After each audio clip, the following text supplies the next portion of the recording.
And we're live. It is Friday. It is time for our weekly lock-in live stream. Great to see people rolling in already with their glasses full of whiskey. Thanks for joining. My name is Barry Chandler, and I'm the host of the weekly lock-in live stream. And tonight, I'm the quizmaster. I'm leading us through a increasingly more difficult Irish whiskey quiz, and it gets more difficult the more whiskeys we have. So I hope you're all ready for a good night, for a bit of crack, the Great Irish Whiskey Quiz. I thought, what better way to spend an evening, a lovely Friday evening, than sitting back, testing our knowledge in Irish whiskey and raising a glass together. So let me know where you are and what you're drinking. See, Maureen is joining us from Canada. Good evening, Maureen. David is in Los Angeles with Napa Castle 14-year-old. Kelly Spears and Caroline and Ashley and Jeff. And Dee from Indy, Chris from Michigan, Tully Rum Cask. Too bad he has to work later. Yeah, nobody likes to work on a Friday night, and certainly not when there's an Irish whiskey lock-in happening and a chance for us to have a bit of crack and answer a few questions. So we're going to have a great quiz tonight. I hope you brought your sleeping bags, because over the next 8, 9, maybe 10 hours, we're going to go through many questions. This will be brief but enjoyable. So we've got 4 rounds that we'll talk about in a second. But looking forward to that, to testing your knowledge, to seeing if I can catch you out. Some of you here who join every week are experts in Irish whiskey and will be able to answer all these questions. Others are still on their journey, and there's no shame in that. So we'll have hopefully some questions here that'll catch everybody out. Even if you're a seasoned expert in Irish whiskey, I think I can probably catch you out with 1 or 2 here. Lorcan Dunn is joining us from over in Ireland with some Tyrconnell 16-year-old Oloroso Muscatel. Lovely stuff altogether. Wayne is joining us from County Down, drinking some Killowen rum finish. Lovely stuff. I have that in my shelf behind me here as well. Cassandra is joining us from Tampa. Great to see you, Cassandra. Peter Burke has got Powers 3 Swallows. Lovely whiskey altogether, like drinking banana bread. I'm drinking, for my first drop tonight, Redbreast 27-year-old. The big guns are out tonight to go hand in hand with the celebrating the quiz, the chance to test all of your knowledge. So I'm pouring a little drop of the Redbreast 27 for myself. It's the end of the bottle. Maybe a little bit pour more, but I've got that much in the glass. Look at that color, look. More of that. I'll finish that anyway over the course of the evening before I move on to my next one. And I haven't actually decided what I'm drinking next, so we'll see how we go. We'll see how the quiz goes. John is joining us from New Jersey. He's got some Sláinte in his glass. Lovely stuff. Bog Standard Dram is in Naas County, Kildare, and he doesn't have a Bog Standard Dram in his glass. He's got the Liberator. Nice stuff. Lovely, lovely glass altogether. Lovely glass of whiskey. Jeff says the new glasses. Yes, it's the new Stories and Sips glasses and logo. And I'm not going to reveal much more than that, except to say that this week we'll be launching the glasses, and we'll be launching the Stories and Sips sip box, which will contain lots of whiskey accessories. This will go live this week, hopefully, if we can get all the pieces pulled together in time. Some of you might have seen that on Instagram this week or on Facebook. And if I open this up slightly, here, you just have to add Irish whiskey. And if I open it more, no, not going to, because I'm not showing you what's inside it. Launch it this week. So stay tuned for that. Chris thinks there's turtlenecks in the box. If we could fit a turtleneck in there now, we would. Would you want to actually buy a turtleneck? You would? Tommy wants to get one of those tours on this side of the pond. We'll see what we can do. But tonight, we are going to have a great old night with the Irish whiskey quiz, the Great Irish Whiskey Quiz. You've never done this before. Every Friday, we normally sip on 3 different whiskies. We might have a guest or 2, have a bit of a chat. But tonight, we're going to have a bit of crack. It's crack every week, isn't it? But tonight, you're only, you have to put up with me for the course of the evening. But I'm going to lead us through some great questions that I hope you'll enjoy participating in, you'll enjoy answering. So let's talk a little bit about what we're going to do tonight as a few more join us. I see people joining us from all over the world, which is fantastic.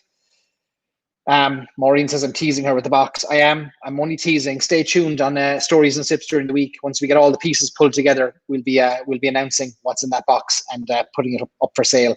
And a few more bits and pieces in the works and the plans, but it's the first step towards having some good Irish whiskey accessories. Daniel Pennington made it from Cork, 90s Bushmills 10-year-old in his glass. Good man, Daniel. Great to see it. And Quiveen says that Chris Hennessy has to log off before the quiz starts. Yeah, so there's a few of you here now who are great whiskey knowledges. You've got great, honestly, like more whiskey knowledge than most of us have. And you're going to have to play it cool, but we'll see how we go. But I've figured out a way that nobody can ruin it for anybody else. I think I figured out a way anyway with some logistics. Casey asks, when am I coming back to California? Casey, I'm in California right now. Can't you see that San Diego sun streaming in the window at me? A turtleneck tasting glass. John's in from County Down. Graham wants a, let me see. Comments are coming through so fast. A turtleneck tasting glass. Stay tuned. We have some turtleneck themed things in the works, not for this box, but in the future. So we'll see what we can do. All right, so let's talk a little bit about what we're going to do tonight. So tonight is the Great Irish Whiskey Quiz. It's a chance to test our knowledge. It's a chance to have a bit of fun. There is, I haven't wasted a single dollar or euro on preparing a prize. There are no prizes whatsoever, just bragging rights, and maybe the ultimate prize of all, my respect, if you can get top marks on this. But this is not a Hollywood production, and no dollars or money was wasted in the preparation of tonight's quiz, I can assure you. But we're going to have a bit of fun with it anyway. So how is this going to work tonight? So you should all grab a pen and paper because you're going to have to keep some notes. Feel free to share your team name, and your team can just be yourself, into the comments. Let me know what you're calling yourself, or you're calling, if there's more than one of you together, or a few of you pooled together in a quarantine bubble, or a family in a house together. Share what you think your team name is going to be, and we'll all have a laugh at it in the comments. No Googling or phoning a friend. Now, I'm not going to be able to tell if you do or you don't, but put it this way, if you cheat, you're condemned to a lifetime of drinking scotch, and who would want that? So no Googling or phoning a friend. So all the questions are going to come up on the screen one by one. And here's what I recommend you do. You take your pen and paper. There's 4 rounds, 10 questions in each round. And I recommend you keep a note of your answers. And my thoughts are that you could share the wrong answers in the comments. So if, for example, I ask, who is your favorite master distiller? You might put in the comments, well, my favorite master distiller is mixed martial arts fighter Conor McGregor. And he's my favorite distiller. And we'll know that, of course, is the wrong answer, because not only is he nobody's favorite distiller, he's not a distiller at all. He might tell you he is. But if you put the wrong answers in the comments, we'll have a bit of laugh, a bit of a crack, and a bit of banter around the wrong answers as well. So you'll put your right answers on your pen and your paper, and you'll keep a track of your scores. And at the end of every round, so I'll go through 10 questions in each of the 4 rounds, add up your scores, keep a note, and then at the end, we'll tally them all up. And we'll see who has got themselves the best scores. So if you do Google, or you ask somebody else the question, or you cheat by finding the answer in the comments, you're only fooling yourself, and you're in no way testing your knowledge at all with your knowledge of Irish whiskey. So Ed is using a pencil. He doesn't want to use a pen. All right, he's an independent thinker. That's fine. You can do that. Caroline is Team Wolfhound number 2. Steve Smathers doesn't want any feckin' scotch in the house. No, who would? Who would? Because with so much Irish whiskey available, sure, isn't that what we want in the house? But yeah, feel free to throw your team names up there anytime. Just say, I'm team this name, and we'll call it out. We'll give you a shout out as we're going through it. Look, this is very informal. There has been all the planning of a few hours has been put into this, put it that way. But I think it's something where we can have a bit of crack anyway, and test each other's knowledge. If I ask a question and then I provide the answer at the end of the round, and one of you disputes the answer because you are such a whiskey knowledge that you know better than me, and there's many of you out there, feel free to tell me, Barry, you're wrong. You're a useless quizmaster. This quiz is a sham, a shambles, and we've wasted our time and our money turning up to it. So feel free to call me out at any time. Graham says, no scotch, that's fighting talk. And that's Graham coming to us from Scotland. That's it, Graham. You've entered into Irish territory now tonight. so you better be on your best behavior. Wayne is the team, the Mourne Men, up there in Northern Ireland and County Down, the Mourne Mountains. He's going the Mourne Men going solo. Lovely. Ashley is Whiskey Ash. Larkin, Malt Mate 85. Lovely. Maureen is team, I hope I'm not a dumb arse. Well, we'll all be a bit of a dumb arse with some of these questions, but it'll be a bit of crack. But again, put the wrong answers in the comments and keep the right answers to yourselves. You can tot up the scores. So how many points per question, Ashley asks. So let me show you. So there's 4 rounds. The first round is multiple choice. That's going to be the easiest of all. And I figured that the easiest ones, we should start with the easiest ones because there we'll ease into it slowly. The first round is the only round that has multiple choice questions. The second round then is Irish whiskey history. And those are open questions. There's no multiple choice. You have to actually get the right answer. The third round then, we'll shake it up a little bit with name that image. I'm going to share images of different things and ask you to tell me what you see. And then the fourth round and final round is general knowledge. And that's general Irish whiskey knowledge. 10 questions per round, 1 point per question. And there may be a bonus round at the very end. There may be a 5th miniature bonus round for you to make up points because you've done so poorly in the first 4 rounds. We'll see how we go. So 4 rounds, 10 questions in each, 40 points in total. So at the end of every round, you should have a score out of 10. And at the end of the 4 rounds, you should have a score out of 40. Again, don't share the answers in the comments or everybody will get the answers, but instead share the wrong answers in the comments. And that's that way we'll have a bit of crack with it. So let's have a look at the other teams. So Chris is All the Glens. I'm not sure if this is Jeff's team name or not, but he declares shenanigans. Graham Fraser's team is Scotch Graham. This is an infiltrator here. We have a Scotsman infiltrating the ranks of the Irish whiskey lovers. Brian Houston is Team Tyrconnell. Daniel Pennington, Unstoppable Force. We'll see about that, Daniel. JP is Team Turtleneck. You better be wearing a turtleneck over there, JP, in Cork. Casey is Team Jeopardy champs. Eamon thinks he already has the answer. That answer number 1 is Bushmans. We'll see how we go now. Greg is Team Raglan Road. All right. So it looks like we've got some good old names here, good teams. Let me stick up a couple more, another rule up here. Right, see that at the bottom there? That's especially for, see, Graham Fraser won't be too annoyed about this. If you cheat, you have to drink scotch for the rest of your life. Let me hide this other one here. All right, Graham loves Irish whiskey. That's grand. Quiveen is Team Cork, like. That might be the best one. Any mention of Cork, we'll get a good shout out from us. Mrs. Stories and Sips, happy with that in the corner, giving an old wave. Brendan says, Happy Friday, also known as Happy Barry Day. I'm very happy here anyway. I've got a drop of my Redbreast 27 in my glass. I'll be sipping away on this as you all scramble with your pens and your papers. So again, settle in for the next 8 or 9 hours and we'll have a good old level of crack here. Ed asks if nobody is Team Not Cork. Who would dare be not Cork, Ed, when we're so pro Cork? Ah, Jeff sneaked in. Team Not Cork. All right, he got it. Bonus points if you said Cork boy. Chris knows what's up here. All right, so again, reminder of the rules. You keep your own notes with your own answers. You don't share them in the comments. Instead, you share the wrong answers in the comments if you want to, or you can just sit back and watch and sip and have a bit of crack and maybe learn something. And we'll see what happens. Zane is Team Bua because he's going to win. Irish there, the Bua, the Irish for to win. Bua, great stuff. All right, looks like there's some smack talk happening in the comments already, and I'm here for it. I love it. Feel free to goad each other in the comments there.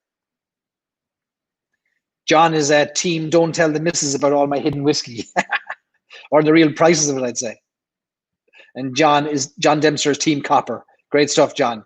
All right, so we're going to get started with the first of our questions. So first round is multiple choice. And the first question, a simple one, round one, question number one. Is the Middleton Distillery in A, County Limerick, B, County Cork, C, County Waterford, or D, Ohio? You'll surely know that one of those should be counted out. So is the Middleton Distillery in A, County Limerick, B, County Cork, C, County Waterford, or D, Ohio? Jeff is going with E. Yeah, E is the right answer there. I'm going to sip now my Redbreast 27, which came from the Middleton Distillery. All right, so that's round one, question one. Oh, this Redbreast 27 is absolutely stunning. I haven't had it in a while. Oh, it's like chewing on peaches and plums erupting in my mouth. Gorgeous. All right, Ashley thinks that Middleton Distillery is in Glasgow. Could be. Flavortown, Ohio, from Brian. The new name for Columbus, Ohio. All right, so is the Middleton Distillery in A, County Limerick, B, County Cork, C, County Waterford, or D, Ohio? Make your notes separately. And that's round one, question number one. And we'll move into question number two, multiple choice in this round. Question number two. In order to meet the legal requirements to be called Irish whiskey, spirit must be aged in one of the following: A, oak barrels, B, wooden barrels, C, Guinness kegs, or D, plastic rainwater barrels. So in order to meet the legal requirements to be called Irish whiskey, spirit must be aged in, or can be aged in, oak barrels, wooden barrels. You might say oak barrels are wooden barrels. C, Guinness kegs, or D, plastic rainwater barrels. Or Jeff says Ziploc bags. Ziploc bags could also be the answer.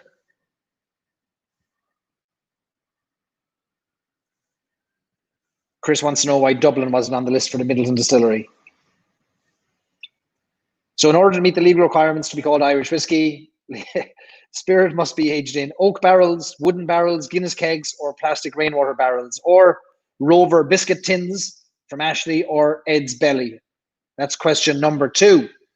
Starting you off with as easy as possible. Butter churns, says John.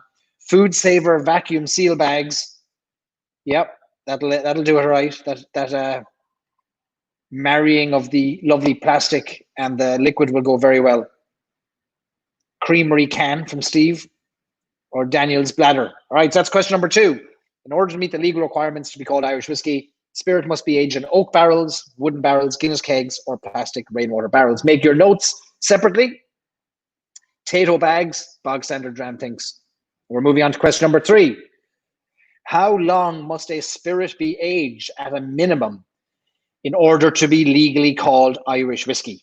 Is it A, 3 years, B, 3 years and a day, C, 4 years, or D, 2 years? So how long must a spirit be aged minimum in order to legally be called Irish whiskey? A, 3 years, B, 3 years and a day, C, 4 years, or D, 2 years? Let us know what's the wrong answer, but make a note separately on your pen and paper of the right answer. Casey says proper 12 years.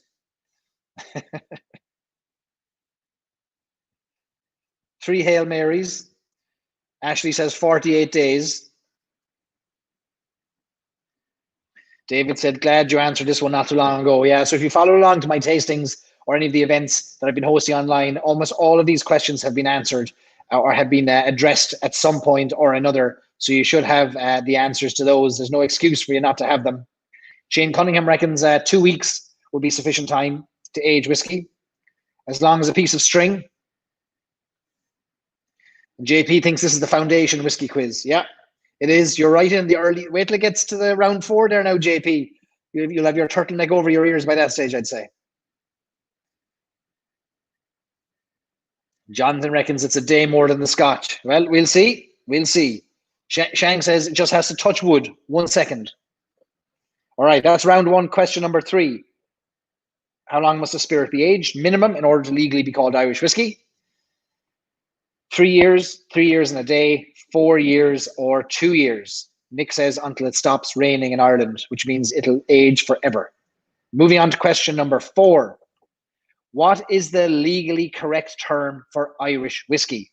Is it A, Irish whiskey with an E, B, Irish whiskey with no E, C, Uisce Beatha Éireannach, or D, all of the above? What is the legally correct term for Irish whiskey as reported in the government technical file that is lodged with the European Union? Is it A, Irish whiskey with an E, B, Irish whiskey without an E, C, Uisce Beatha Éireannach, or D, all of the above? And again, keep the right answers to yourselves, put the wrong answers into the comments, give us a bit of a laugh. Queeveen says that Mark Rainey from Waterford Distillery is going to snap. He might spell it one certain way, but who knows? What is the legally correct term for Irish whiskey? Madra Uisce, dog water from Bog Standard Dram. Age Puccine from Jeff. Bog water from Shane Cunningham. God's nectar from Stephen. So what is the legally correct term for Irish whiskey? Is it A, Irish whiskey with an E, B, Irish whiskey with no E, C, Uisce Beatha Éireannach, or D, all of the above? Irish hooch, Guinness, or E, according to Chris Hennessy, proper 12. That is round one. Question number 4. On now to question number 5.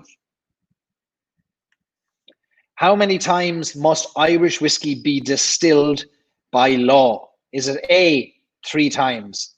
Is it B, 2 times? Is it C, there's no legal requirement at all? Or is it D, 4 times? Question number 5, how many times must Irish whiskey be distilled by law? 3 times, 2 times, no legal requirement, or 4 times? Brendan wants to know when he can get a Stories and Sips branded polo neck. The market demands it. Polo neck now or a turtleneck? There is some Stories and Sips clothing on the way, though. We were designing things yesterday, so there's things on the way. Next few weeks and months will be interesting as we release some bits and bobs into the market. Right, so that's question number 5. How many times must Irish whiskey be distilled by law?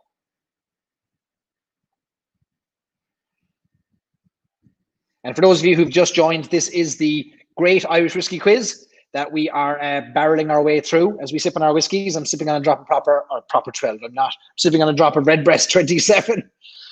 Going the other age, let's say just the other age on the spectrum there.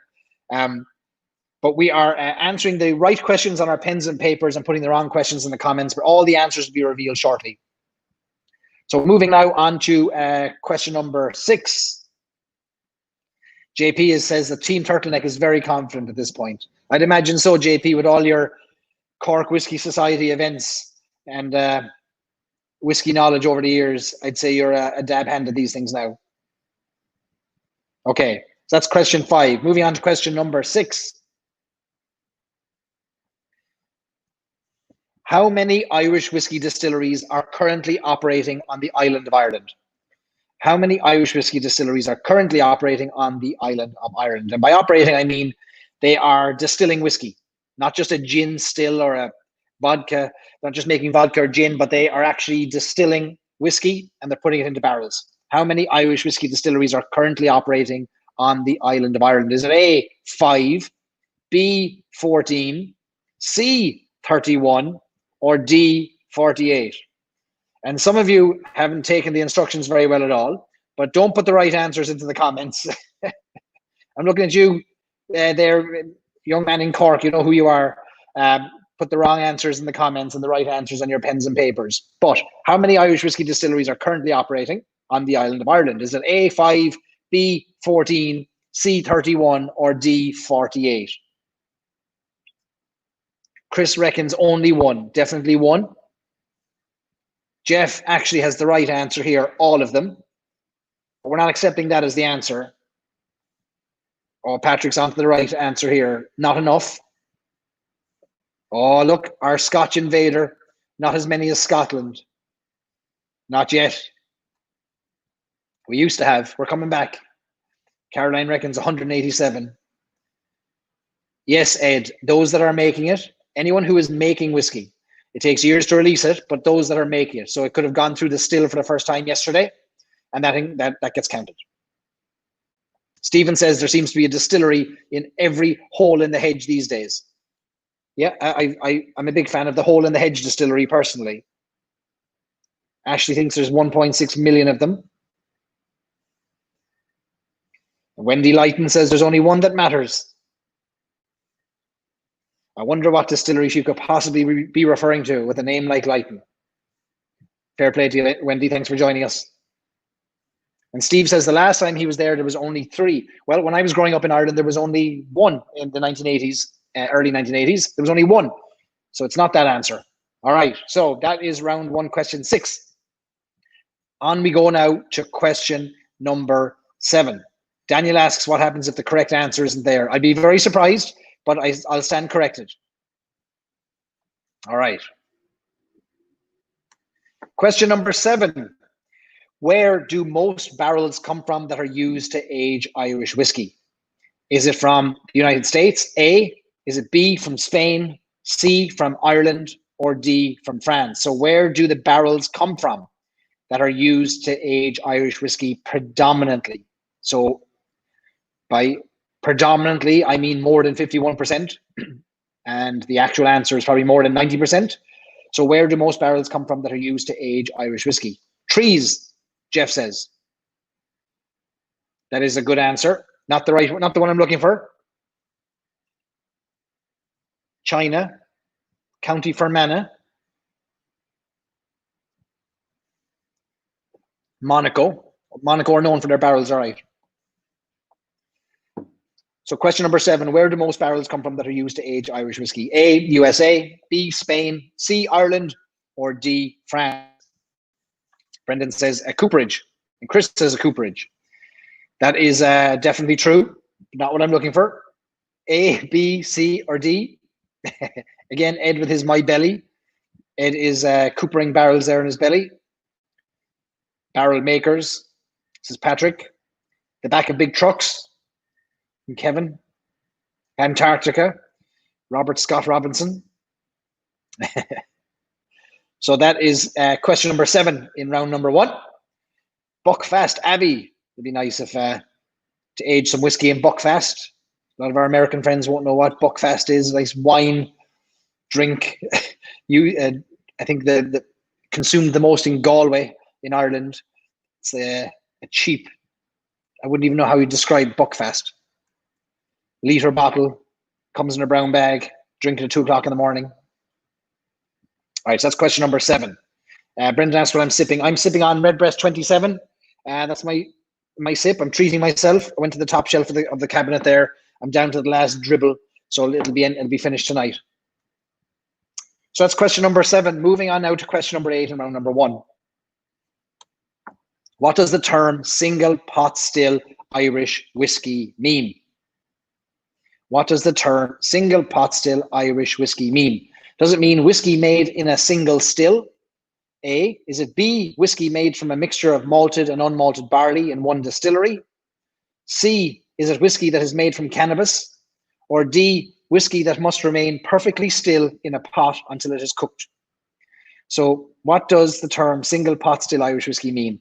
A, whiskey made in a single still. B, whiskey made from a mixture of malted and unmalted barley in one distillery. C, whiskey that is made from cannabis. Or D, whiskey that must remain perfectly still in a pot until it is cooked. Have at it. Have at it. Lorcan says aged in one still for 1 year.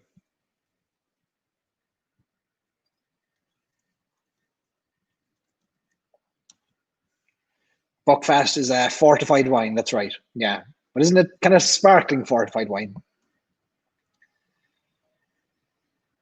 Casey says, I'm really turning Californian with this question, option C, whiskey that's made from cannabis. And it's funny because I was sitting in a bar in California and the man next to me was looking at the list of cocktails, and one of the cocktails had single pot still whiskey in it. And the guy called the bartender over and he was blown away that a cocktail could have cannabis in it. He's like, can't believe that there's pot in a cocktail. Amazing. It was Redbreast Listowel. But I'm not going to tell you if that's the right or the wrong answer. So CBD whiskey, This is Caroline. Buckfast is Scottish port. Daniel says a mixture of malted and unmalted barley and up to 69% other grains. Quiveen says, ask Brendan Carty, our friend from Killowen Distillery, for his answer. It's not like Brendan would be in any way passionate about pot still whiskey at all. No, we can't ask Brendan because we have to move through this, or Brendan will go deep and give us lots of knowledge and thoughts on it. JP asks what happens when the quizmaster gets too drunk to read the questions. I'll hand it over to Mrs. Stories and Sips to take over. She's running away into the distance. All right, that's question number 8. Mick says that John Teeling is growing hemp for CBD, he's heard. John Teeling has his hands in everything, from diamonds to whiskey to hemp. No fear of that fella. All right, round 1, question 8 is there for you. Question number 9. Where must Irish whiskey be bottled by law? Is it A, in Ireland, B, the distiller's back garden, C, anywhere in the world, or D, one single bottling plant in Dingle? Where must Irish whiskey be bottled by law? Ireland, the distiller's back garden, anywhere in the world, or one single bottling plant in Dingle?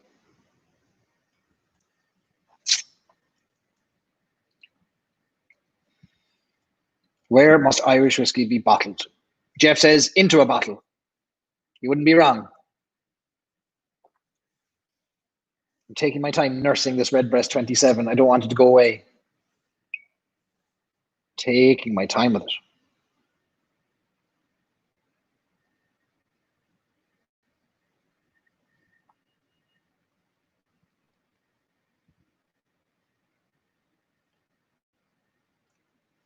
All right, let me look at these comments here.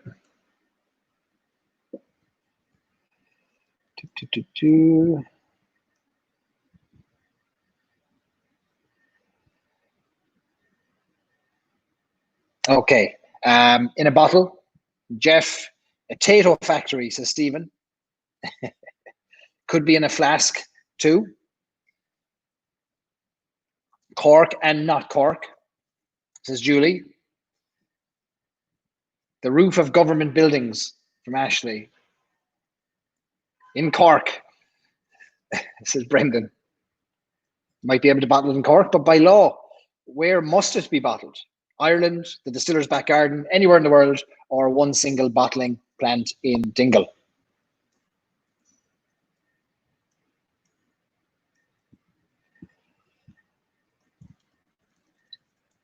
That's round 1, question number 9. And now we're going to move on to the final question in our first round. And that is this.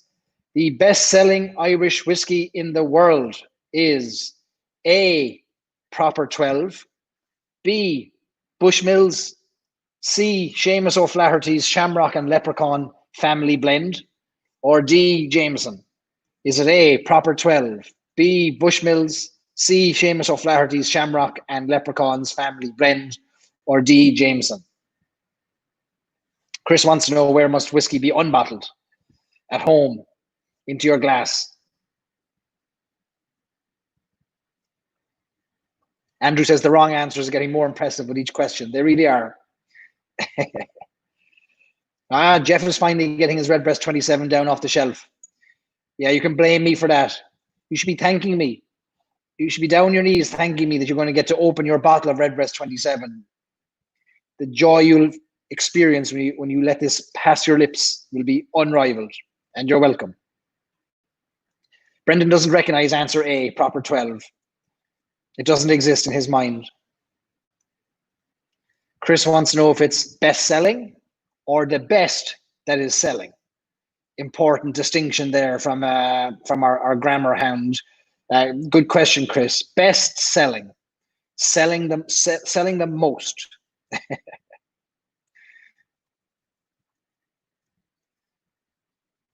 Eamon wants to know, is Jack Daniel not a Cork man? Jackeen Daniel. He's the Cork fellow. He's from Dublin. Daniel wants to know if we get a break between rounds for a whiz and a glass refill. We do. We'll pause between rounds to talk about whiskey and talk about the answers in a second. So that's round 1, question 10. The best-selling Irish whiskey in the world is it A, Proper 12, B, Bushmills, C, Seamus O'Flaherty's Shamrock and Leprechaun's Family Blend, or B, Jameson? Graham says the one in your glass. And Lorcan says number 9 was a trick question. Let me see, number 9. Where must Irish whiskey be bottled by law? We'll soon find out.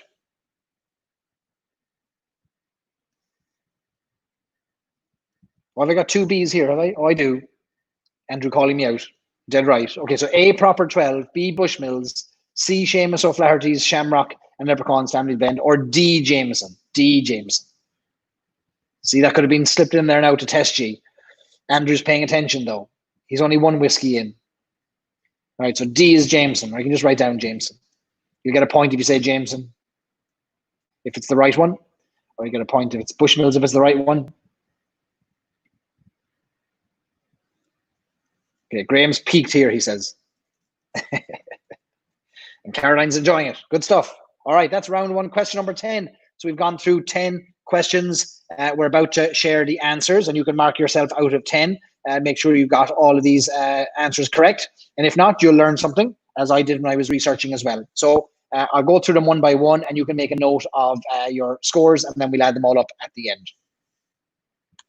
All right. And for those of you that do want to go and refill your glass, feel free to do that. Should I give you a minute to do that, or will I go straight into the answers? You know, I've got 3 more rounds to go, and we're already 45 minutes in. We'll be here for 8 or 9 hours. Andrew should get an extra point, he reckons, or Richard reckons Andrew should get an extra point for pointing out my my error. All right, we'll give you an extra point, so you're all very detail-oriented here in the group. Okay, we're going to move on to the answers, so. All right, so question number 1 is the Midleton Distillery in County Limerick, County Cork, County Waterford, or Ohio. It is, of course, in County Cork, the real capital of Ireland. Cork, 12 miles, Midleton Distillery is 12 miles from Cork City. So if you got County Cork, give yourself 1 point. Where else would it be? Round 1, question number 2. In order to meet the legal requirements to be called whiskey, spirit must be aged in what? The answer is wooden barrels. Scotland, it used to be only oak barrels. They've started to change that now. Sadly, not Guinness kegs or plastic rainwater barrels or Ziploc bags, but the correct answer is wooden barrels. So give yourself a point if you got that one right.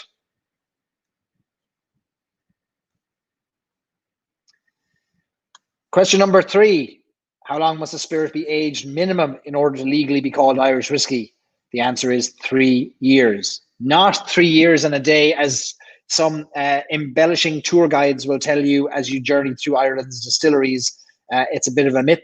So the answer is just 3 years. And my source is the technical file, a legal document produced by the Department of Agriculture and filed with the European Union. 3 years is the minimum age that a spirit must be aged for, and not 3 years and a day. Question number 4. What is the legally correct term for Irish whiskey? The answer is all of the above. So any of these on the label of a bottle will be 100% correct, and they are all protected under the technical file. Irish whiskey with an E, Irish whiskey without an E, Ishka Bahab Erenuk, which of course just means Irish whiskey in the Irish language. All of the above. All 3 of those count.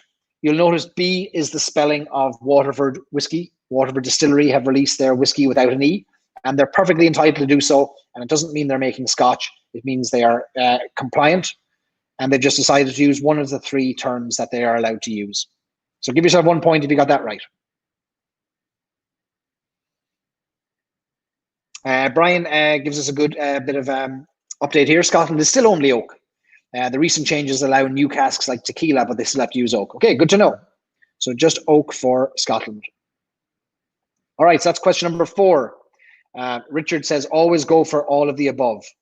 We'll see.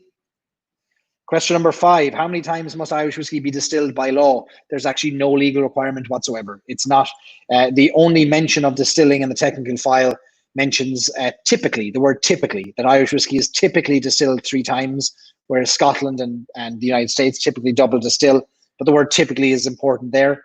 There is double distillation in Ireland. There's triple distillation. There's no single distillation. There's no quadruple distillation really for whiskey that I know of. And I will stand corrected if there is. But question number 5, no legal requirement in the technical file for how many times Irish whiskey must be distilled. But yes, the majority of Irish whiskey today is triple distilled.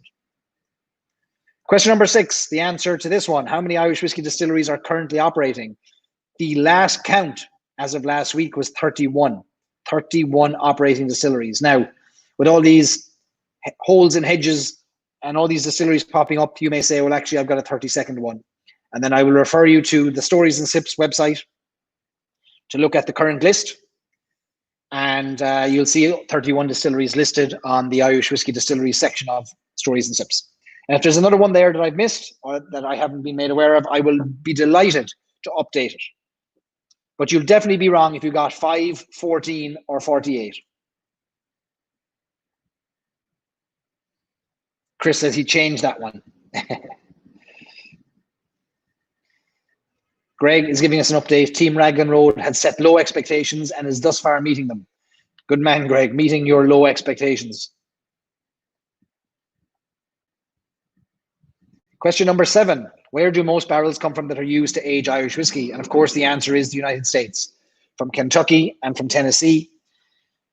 Barrels that have previously held bourbon are used to age the majority of Irish whiskey. I would say that's followed by sherry. Barrels coming from Spain or European oak.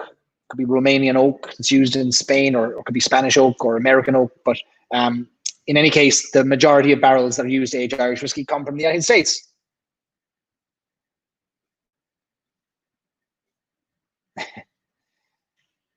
JP just noticing he's not a top fan on the Facebook group or the Facebook page. Well, you might have to engage in the community a bit more there, JP. And just requesting free turtlenecks won't cut it. Good old bourbon barrels, says Chris. That's it. Question number 7, the answer is USA. Give yourself a point if you got that right. If you got it wrong, you should stand in the corner in shame. Question number 8, what does the term single pot still Irish whiskey mean? The answer is B, whiskey made from a mixture of malted and unmalted barley in one single distillery. Sadly, not whiskey that's made from cannabis. That might change in the future. Maybe the technical file will change to update with the use of cannabis in time. But as of today, whiskey made from a mixture of malted and unmalted barley in one distillery is what single pot still whiskey is. So that is question number 8. Give yourself a point for that. Question number 9, where must Irish whiskey be bottled by law? Is it A, Ireland, B, the distiller's back garden, C, anywhere in the world, or D, one single bottling plant in Dingle? And the answer is anywhere in the world. There is no legal requirement to bottle Irish whiskey in Ireland. What there is a requirement to stop the maturation of Irish whiskey in Ireland. So if Irish whiskey leaves the island of Ireland, it must leave in an inert container, something that doesn't further age. So it could be a stainless steel vat or a plastic container. But in any case, it's not cannot age further. But it can be bottled. Like Paddy, for example, is bottled in Kentucky. Sazerac bottled over there. Many Irish whiskies are bottled in the United States. Daniel and Chris raising a question about where is the 5% other cereals that can be used in in single pot still whiskey. Well, put it this way, you definitely couldn't have confused any of the other 3. So if we were to be super, super technical, and I'd have to make size 6 font, yes, you can have up to 30% or minimum of 30% malted barley, minimum of 30% unmalted barley, and up to 5% of other cereals or other grains. That is the technically correct answer. But I don't think anybody will confuse the other 3 with that answer. But yes, you're both correct. So thank you for that. All right, so Irish whiskey can be bottled anywhere in the world. All right, moving on to question number 10. What is the best-selling Irish whiskey in the world? And it is, of course, Jameson. If you put B, Jameson, you're correct. If you put B, Bushmills, you're wrong. But Jameson is the best-selling Irish whiskey in the world by a massive margin, and it is one of the top 10 selling spirits globally. think it's number 9 in the world globally. So Jameson is leading the way with Irish whiskey. So that is the answer to number 10. So tot up your scores. See what you got out of 10. You don't need to share them with me yet. We'll add them up later. But I'm curious to see if you're meeting your own expectations. Greg has already told us that he set low expectations and he's meeting them. Okay, Kelly's sharing her score. She got 6 out of 10. 50% for Jonathan. 9 out of 10 for Lorcan. All right, good stuff. Daniel aced it. Fair play.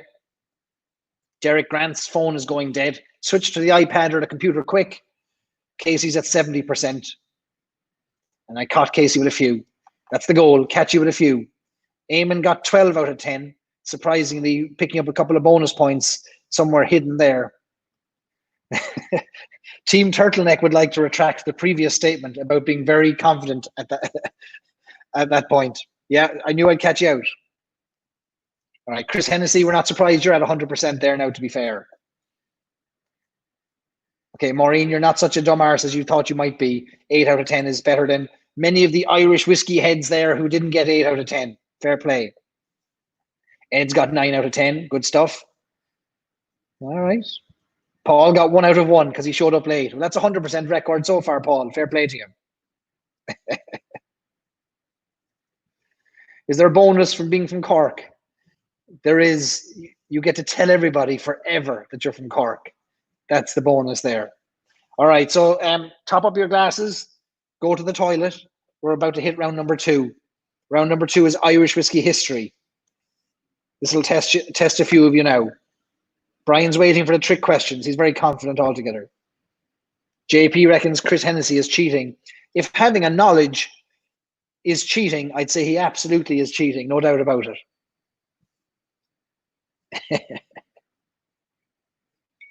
All right. Round number 2, folks. JJ's opening his first Father's Day gift of Redbreast Listowel. Fantastic. Hope that being a new father is going well for you, JJ. Tommy got caught with the bottling question. Yeah, I thought that might catch people all right. David's going on to Jameson Caskmates for round number 2. Lorcan says this is as transparent as the Green Party results. Lorcan determined to bring politics into his whiskey tonight. Brendan says that's a daily action, telling people you're from Cork. I'm Cork, Yellanger. All right, so we're going to move on to round number 2. Irish whiskey history. Let's see how you do on this. Richard reckons he's out on the Irish whiskey history. We'll see how we go. All right, let me make this big screen for you. Make it easier to see. Round number 2. In which century do we find the first recorded mention of whiskey in Ireland?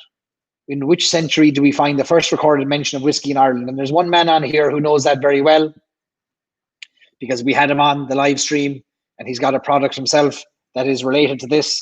Mr. Chris Hennessy, if you get this wrong, we'll all be in trouble. There'll be no hope for any of us.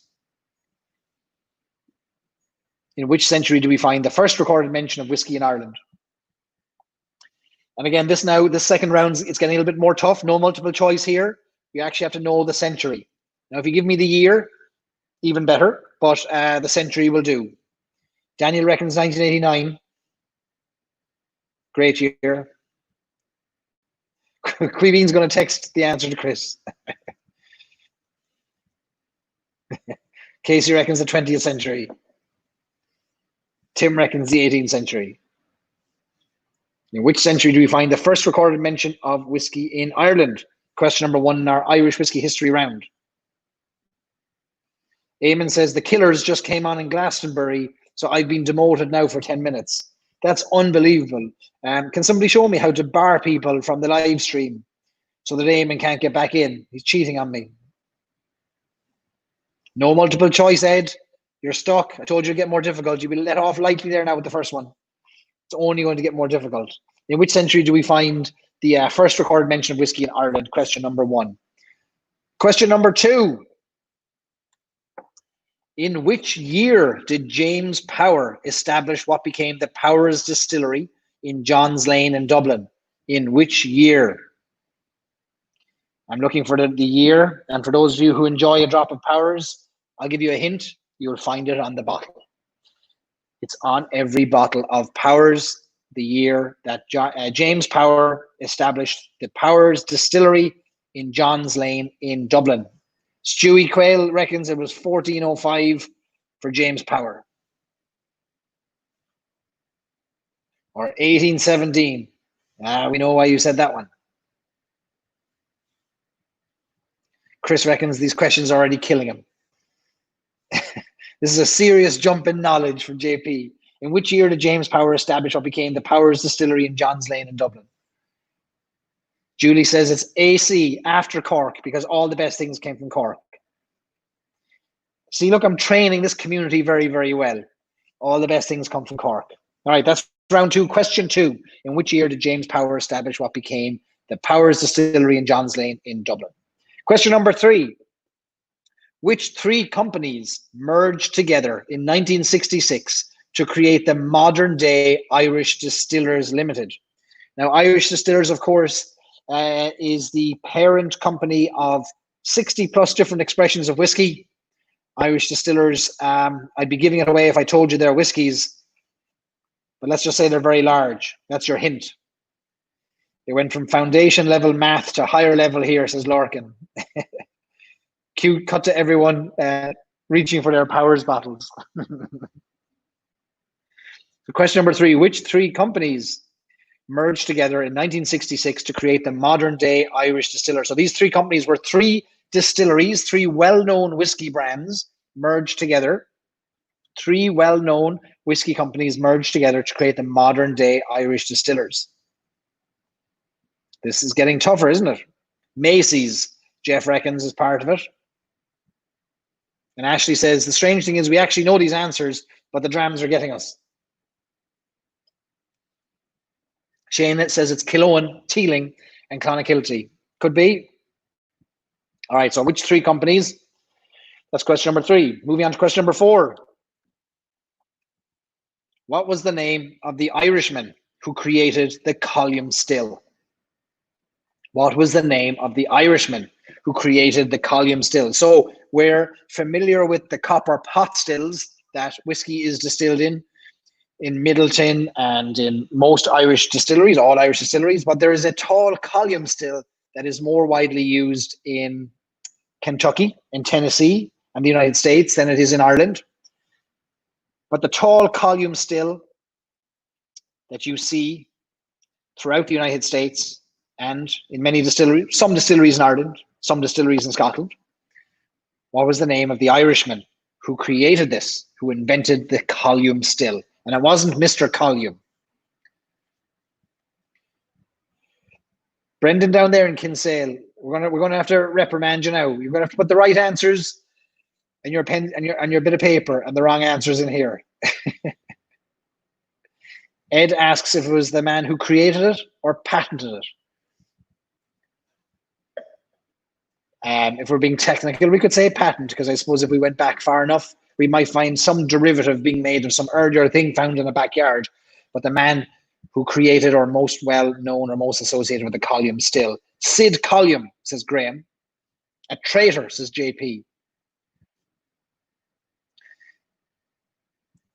Chris says the column stills were created by the French. All right. So who's the Irishman who patented the column still, if we're going to be pedantic, and you're right to be pedantic about it because facts are important. What was the name of the Irishman associated with the column still? Tommy Tinker, Juan Jameson. Brian clarifies, developed a newer version of it. Okay, I'll take develop a newer version of it. But I'm quite sure there will be nobody putting in here or putting on their pens, on their piece of paper, the name of Monsieur Column Still from France. But we all know who we're talking about anyway.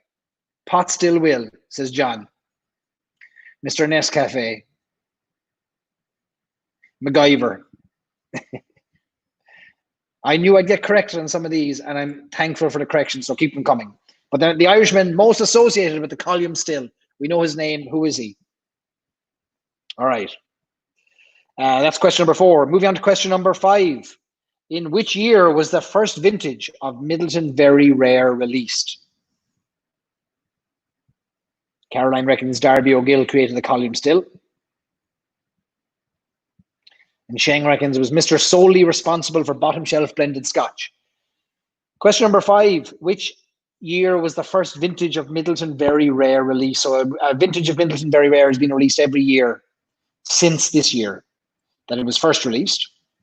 There hasn't been a year that has passed, that has been passed over, but which year was it first released? Daniel and Tim reckon it's 1983, the wrong year. 1745. Before I could afford it is the right answer from Chris. The greatest year in Irish history, Quiveen says, and he might have been born in that year. But Quiveen is about 85 years of age, if that tells you anything. 1608. You might hold on to that answer for something else. JP had it and he sold it. What year was the first vintage of Middleton Very Rare released? Question number 6. What took place between 1920 and 1933 that contributed to the near demise of Irish whiskey? What took place between 1920 and 1933 that contributed to the near demise of Irish whiskey? There were many factors that contributed to the near demise, but this is one of the contributing factors, and it's quite clear from the dates what that'll be. And I'm looking forward to seeing your wrong answers on that one. What took place between 1920 and 1933 that contributed to the near demise of Irish whiskey? And Jeff says 1921 to 1932. Well, it depends how we classify it. When it was enshrined into law, when it was enforced, when it was proposed. 1920 and 1933, there and thereabouts. You can tell there's been a lot of research and money put into this quiz. I had a team of fact checkers working all day long.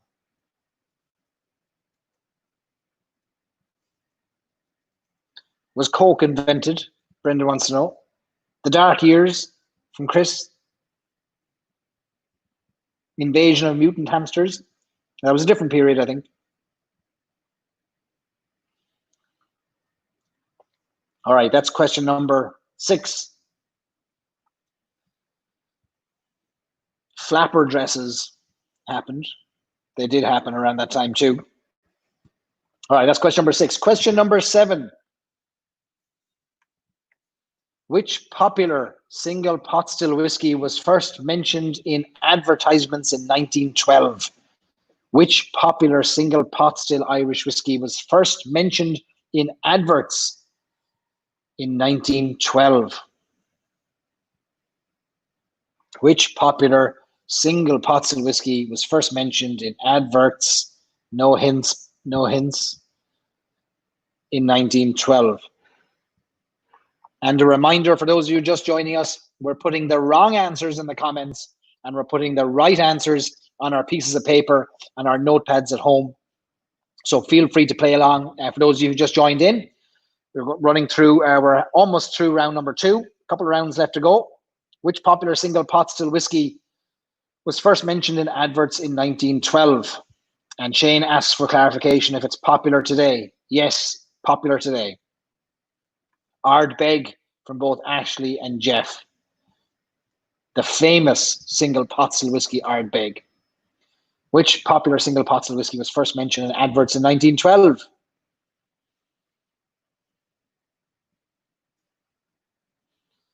Wendy says Red Spot. Could Wendy at all be connected somehow to this? Who knows? Who knows? Richard says, put the right answers in the comments. No, put the wrong answers in the comments. If you put the right answers in, we'll all get it. Put the wrong answers in the comments. Put the right answers on your piece of paper. Richard is looking to get some cheeky answers there. All right, moving on to question number 8. Which Irish distillery claims to be the oldest distillery in the world? Which Irish distillery claims to be the oldest distillery in the world? Now, you might say that 2 Irish distilleries claim to be the oldest distillery, and I would argue that 1 distillery claims to be the oldest, And another distillery claims to be the longest continuously licensed, or the oldest continuously licensed. So which Irish distillery claims to be the oldest distillery in the world? And if you're just joining us, put the wrong answers in the comments, not the right ones. And you can keep a note of your right answers, and we'll reveal the answers at the end of this round. Which Irish distillery claims to be the oldest distillery in the world? Chichi Roja, I think that might be a previous answer. Proper 12, says Brendan. Killoan, says Chris. Well, Lorcan looking for clarification. Oldest licensed or continuous producing? Well, I could pick apart both of those questions, both of those parts of the question, with both of the distilleries in Ireland that have some relation to this claim. But there is one particular distillery that claims to be, quite simply, the oldest distillery in the world. Waterford, says Steve, who's been paying attention to the news over the past week. Dunville, says Graham. All right, so that's question number 8. Question number 9. We'll see if we get clarification on this, but what was the only single pot still whiskey that was continuously available throughout the 20th century? So we're talking from the early part of the 20th century all the way through to the end of the 20th century. There is one particular brand of Irish whiskey, a single pot still whiskey, that was continuously available throughout the 20th century. I'm looking for one particular brand here, and there'll be 2 here that would be up for contention, or up for this could be considered here. However, one disappeared, and there was a period of a number of years where it wasn't available at all, disappeared. So I'm looking for the one single pot still whiskey to be continuously available throughout the 20th century. And if you've been paying attention to to my podcast, you might know the answer to this. Daniel reckons it's badly worded. All right, Daniel, give us that question worded in a better way. Which is it to be? Which is the only single pot still whiskey that has been continuously available throughout the 20th century? And available where? Ed says in Ohio. I'm going to say in Ireland. So what's to give further clarification? See, nothing in whiskey is easy. Nothing in whiskey is simple. A simple old question has 10 different versions of it. But it's true, like there needs to be some clarity on this, perhaps, for some of you. But my question is, what's the only single pot still whiskey to be continuously available? Now, some of you think that there's lives on the line here, that there's cars to be won, or holidays abroad to be won with these answers. Do you know what's on the line here? 1 point. 1 point is on the line. And if you don't get it, or you don't like my answer, guess what happens? You lose a point. You begrudgers, the lot of you. Proper 12, says Chris.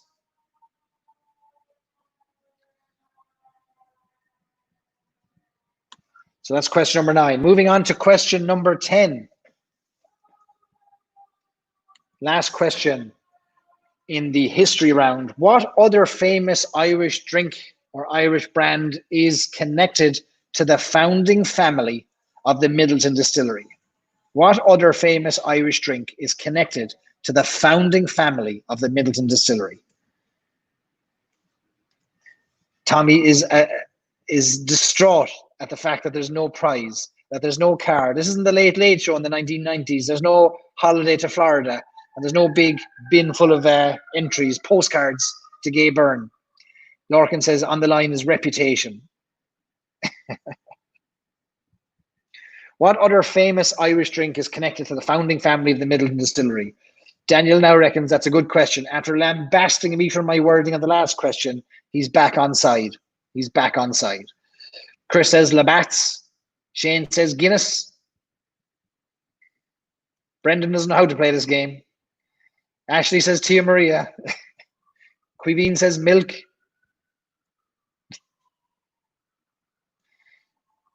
Brendan's back with harp.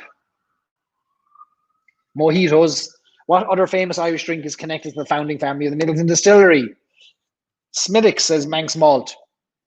All right, so that is your 10th question in the second round, which was your Irish whiskey history round. Casey says Midori.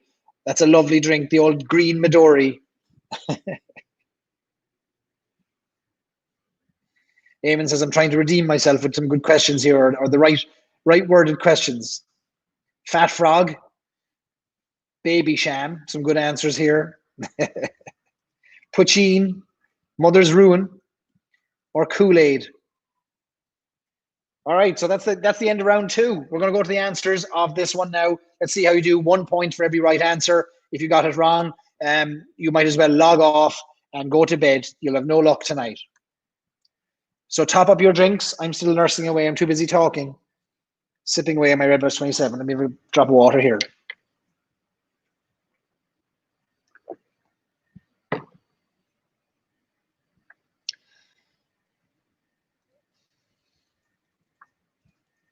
Guinness in the Harp Glass is Eamon's question. Or Mad Dog 2020 from Ed. All right, so let me give you the answers to this round. Round 2, question number 1. In which century do we find the first recorded mention of whiskey in Ireland? 1324, which is the 14th century, is the answer that I have. And I will bow to Chris Hennessy if he says there's a different date. If there's a different date, we'll take Chris Hennessy's answer. He's the man that knows. But 1324, give yourself a point if you got the 14th century there for question number 1. 14th century. Question number 2. In which year did James Power found what became the Powers Distillery in Johns Lane in Dublin? The answer is 1791. 1791, you'll find it on the front of every bottle of Powers. 1791. John Jameson beat him by 11 years. In 1780, he started the Jameson Distillery, or what became the John Jameson Distillery. 1791 for James Power in Johns Lane in Dublin. Give yourself a point for that if you got it right. Chris, in with some clarification on the first question, 1324 in the 14th century, he has added a further question a further answer that it was on a Tuesday. So if you put down Tuesday in 1324, you'll get a bonus point, except for Chris. Note to self, Andrew, the 1300s are the 14th century. Yeah, that one confused me for a while too. Question number 3. Which 3 companies merged together in 1966 to create the modern-day Irish distillers? The answer is Jameson, Powers, and the Cork Distilleries Company. If you put Jameson, Powers, and Paddy, I'll accept that. But Jameson, Powers, and the Cork Distilleries Company merged together and all moved. Jameson and Powers moved to Middleton, which was the home of the Cork Distilleries Company, or one of their homes, where they still exist to this day. Which 3 companies merged together in 1966? Jameson, Powers, and the Cork Distilleries Company. There's no third of a point. If you got one of these right and 2 wrong, then you actually got the question wrong. And there's no leniency here. Tough rules on a Friday night. Casey wonders if the right answer to the last question was the 24th subtincture of the moon phase. We'll have to double check that one, but if that's the case, we might give it to you.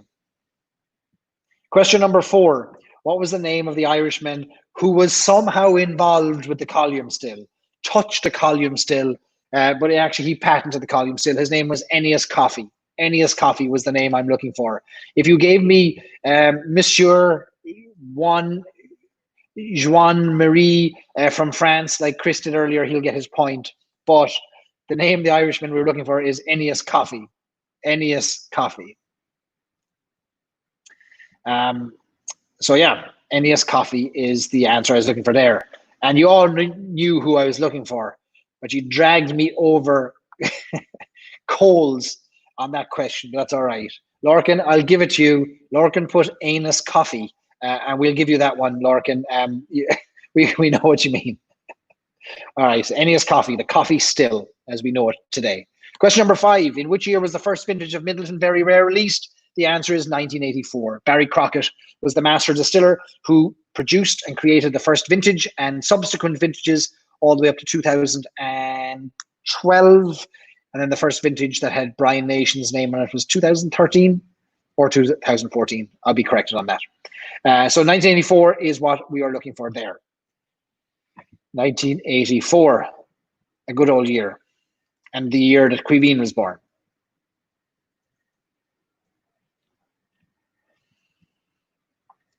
Question number 6. What took place between 1920 and 1933, or 1921 and 1932, that contributed to the near demise of Irish whiskey? I was, of course, looking for prohibition. Prohibition. What took place between 1920 and 1933 that contributed to the near demise of Irish whiskey? Prohibition is what I was looking for there. John Dempster is giving us some clarification, and I would challenge John Dempster and Chris Hennessy to talk this over yourselves. According to one story, as far back as 1276, an early settler called Robert Savage, before defeating the Irish in battle, fortified his troops with a mighty drop of aquavitae. Well, I'll let Chris and John battle it out for accuracy on that one. So question number 6 was prohibition. Question number 7, which popular single pot still whiskey was first mentioned in adverts in 1912? And the answer is Redbreast.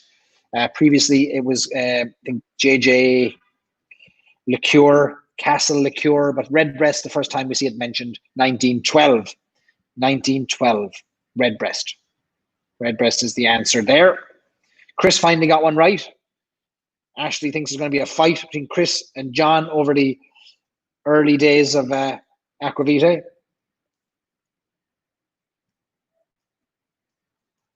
Question number 7, the answer is Redbreast. That's what I was looking for there. Question number 8, which Irish distillery claims to be the oldest distillery in the world? The answer I was looking for is Bushmills. If you put down Kilbeggan, we can discuss it. But, and if you feel like you have to get a point, but Kilbeggan doesn't call themselves the oldest distillery in the world. They call themselves the oldest continuously licensed distillery. Bushmills claims to be the oldest distillery in the world. Kilbeggan claims to be the oldest continuously licensed distillery in the world. If you put Kilbeggan and you're determined and you need a point, feel free to add yourself a point there. If you absolutely must, if you're starved for points, give yourself one, but Bushmills is what I was looking for there. Not proper 12, no. Question number 9, the answer to this, Daniel called this the worst worded question in history. What was the only single pot still whiskey to be continuously available throughout the 20th century? I'm looking for Green Spot. Green Spot. The only other contender was Redbreast, but Redbreast was not continuously available through the 1980s and early 1990s. But Green Spot was continuously available thanks to the efforts of Jonathan Mitchell at Mitchell & Sons, who, when he was running out of stock from the Bow Street distillery in Dublin, the James and Bow Street distillery, negotiated with Irish distillers in Middleton to produce and make available stock for Green Spot. So Green Spot is the answer I'm looking for that one. Daniel, you can tell me whether that is what you were thinking when you accused the worst worded question of all time. But you're right, it is kind of weirdly worded. You're dead right. Shane says, excellent round of questions. Finally, somebody who's happy with the questions. All right, good. JP reckons that podcast with Jonathan Mitchell was fantastic. Yeah, really lucky to get to chat with Jonathan Mitchell, who's an absolute legend in the whiskey world, and very rare that he speaks publicly about whiskey. But his name is on his family name, of course, the Mitchell family, on the front of every bottle of Spot whiskies. And I got to hear from him about running around the cellars when he was a child and seeing the barrels with the Spot color of Spot colors on them, red and yellow and blue, and really fascinating discussion with Jonathan. So that's the answer I was looking for, was Green Spot. Andrew says that based on this round, he apparently doesn't pay much attention to me. You wouldn't be the first, Andrew. Many people don't pay attention to me. Even people who live with me don't pay much attention to me. Isn't that right, Mrs. Stories and Sips? She's smarter. Daniel says he thought Green Spot was introduced in the 1920s.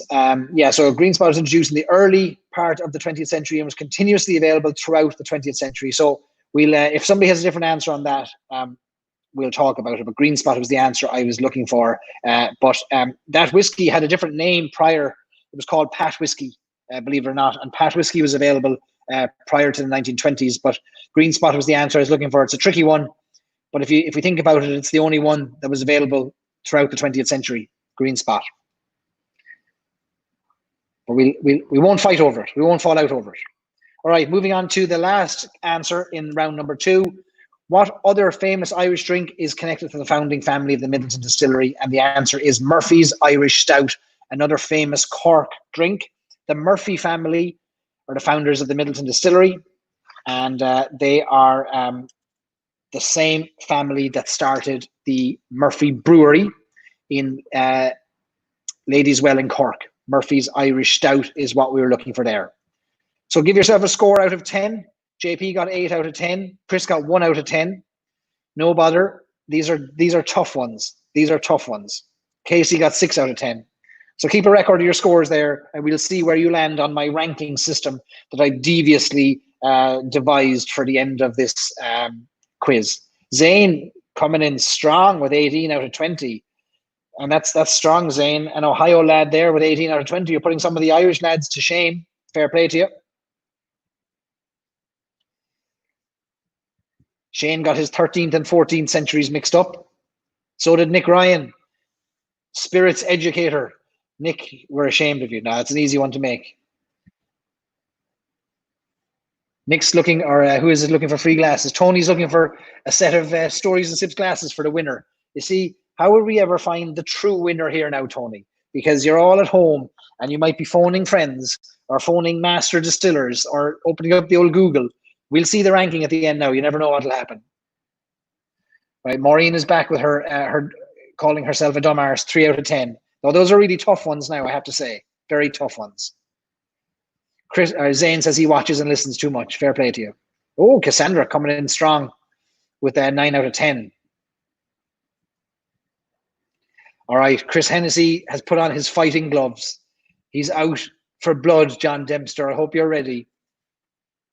You all can look at the back and forth there, but Chris has clarified that 1324 is the first mention and that Robert Savage of the Ords came later. All right, I'll let you battle that out. Keep it civil. Julie says, we're all winners for being here. That's right. You know what? The prize is that there was no charge at all to enter this highly produced quiz, much researched quiz that I put together for you. Nick says this is historian level stuff, but he loves it. Kylie, Eamon got distracted by Kylie in Glastonbury. I'll have to watch the replays of that. It's 20 years since I've seen Kylie Minogue. All right. We're moving on to round number 3. So round number 3 is going to be a visual round. It is a name that image round. I think it's going to be a little bit easier, something a little bit different. And we'll see how we get on. JP asked, what was the €50 for he gave me? That was just for being a member of my lovely Irish Whiskey Fans of America Facebook group. That's what that was for.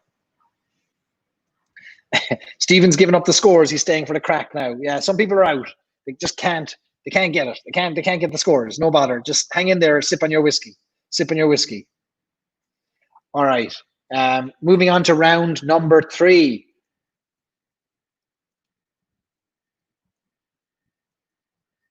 Okay, round number 3. Question number 1. Very topical this week. Name this distillery. This is an Irish whiskey distillery. Name this distillery.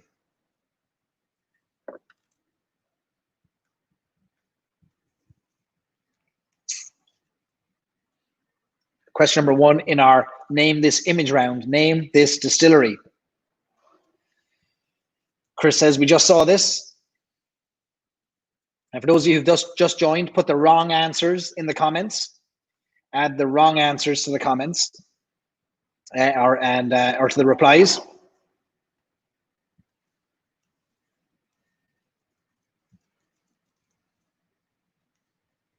Daniel says, Ratheden Distillery is the wrong answer he has supplied to us.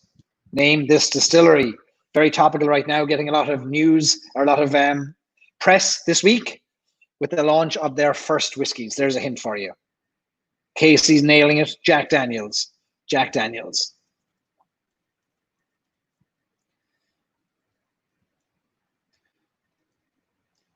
Brian says Guinness. Ed says the correct name or what I would like to name it. Well, Ed, I have no interest in what you'd like to name it. I only want the correct name. What is the correct name of this distillery? Ed names it Bob. Okay, you name it Bob. Fair enough. We'll take that. Name this distillery. What is the name of this distillery? That's question number 1. Question number 2. It's funny watching your comments, reminding me of how much better I could have phrased some of these questions. Question number 2. What are these called? What are these called?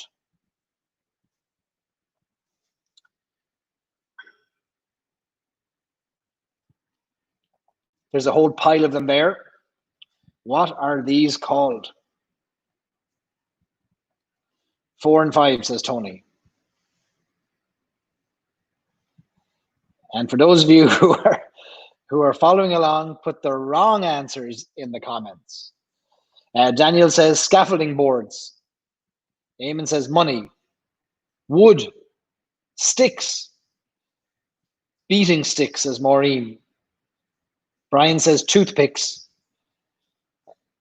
Some big mouth on you for those. Firewood, says Jonathan. Kindling. 2x1, says Lorcan. So what are these called? Question number 2. A busted fence. Plankton. Nice. Jigsaw puzzles, says Paul. So that's question number 2 in our name these things round. Moving on to question number 3. Name this whiskey town. Name this whiskey town. Where is this town in Ireland? You might have to look very closely, but where is this whiskey town? Mrs. Stories and Sips leaping into action to see if she can guess it. Name this whiskey town. And by whiskey town, I mean there is a distillery in it. And if you've ever been there, you'll know it. Name this whiskey town. Uptown, says Daniel. What do you think, Mrs. Stories and Sips? She doesn't want to give it away, which means she doesn't have any idea.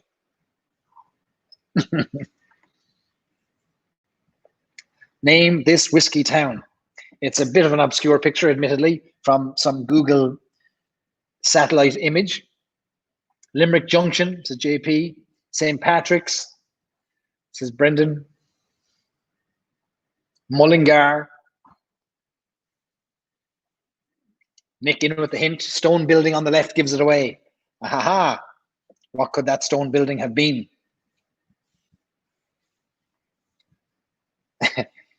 Daniel says she was there. Mrs. Stories and Sips was there. He remembers. We were all hanging out, remember? She says she knows. What is the letter? What's the first letter? Yeah. Mrs. Stories and Sips got it. Jack Daniel's Town, Galway, King's Court, Middlemarch, Lisdoonvarna, Flavortown again. All right, so name that whiskey town. New York. Yeah, that was New York about 150 years ago, all right. All right, so moving on to question number 4. Who is this? Who is this? And is it connected to the last question? Who is this? Question number 4, who is this?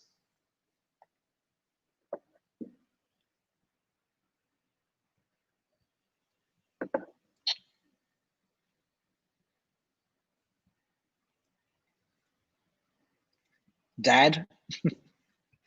Tim McKee asks. Omar Fitzel from Creveen. That's damn good.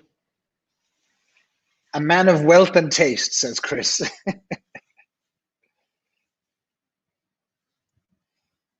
Daniel taking instructions well here. No, it's not connected. My pappy. So who is this? Those of you who are fans of Irish whiskey should recognize this man. A legend, says Shane. We would agree with that. It's not the wrong answer. That's the right answer. Who is this? President Higgins of Ireland. President of the Republic of Cork. Matt Healy's father. Way too young to be Omar. Right, so who is that? Right, that was question number 4. Question number 5. Name this whiskey. Question number 5. Name this whiskey. What is this whiskey? I've covered over the label. Name this whiskey.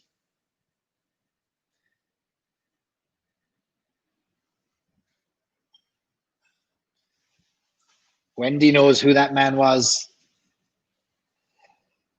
The Earl of Grantham, says Caroline. Tony's long lost Irish grandfather for the last one. Roy Keane, famous Cork footballer. Right, what is this whiskey? Purple Splash, said Daniel. Dunphy's, Proper 12, Redbreast. Fair play to you for supplying these great wrong answers, entertaining me no end. Right, name this Irish whiskey. Question number 5. Question number 6. JJ, Richard reckons he knows one. Good stuff. JJ, it's got the sexton. Question number 6. Name this distillery. Where is this? Name this distillery. Where is this? What have we got here? This is a Irish whiskey distillery. Is it the original Bushmills? Tony asks.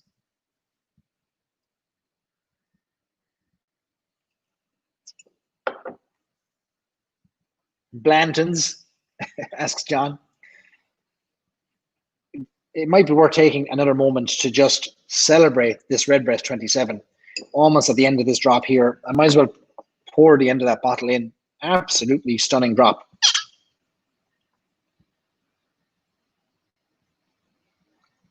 That's it, everyone. A bottle kill. You saw it here. She did. Gandhi's no more. Redbreast 27 has officially left the building. And she's here in my glass. That's all that's left of that beautiful bottle. We have to save our shillings and our pennies to get another one. JP thinks it's Barry's Court Castle that we have here. So name this distillery. Casey wants clarification. Is the question, who does the distillery belong to, or is it which city is this distillery located? Neither. Name the distillery. What is the name of it? What is over its door? Casey's competitiveness coming to the fore here to make sure he can get this right. Notre Dame, says Ed. Eamon asks if I compare this to the new Dream Cask. There is no way for me to compare this to the new Dream Cask because I don't have a new Dream Cask. Now I don't have a Redbreast 27. So sadly, no. Sadly, no. We do need a moment of silence for the Redbreast 27. So I will have this moment of silence while I sip.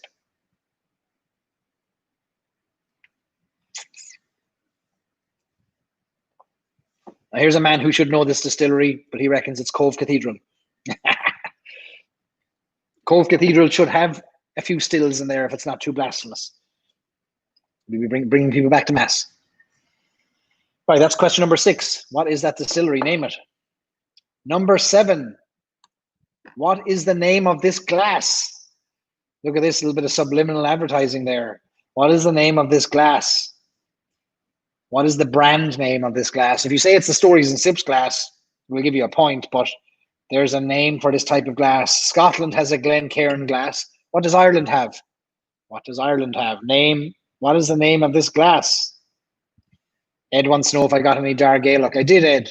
I got a bottle of Dargaelic. But I didn't get it in Ohio. I got it in Ireland. I had it sent over from Dublin. I got 3 number 6.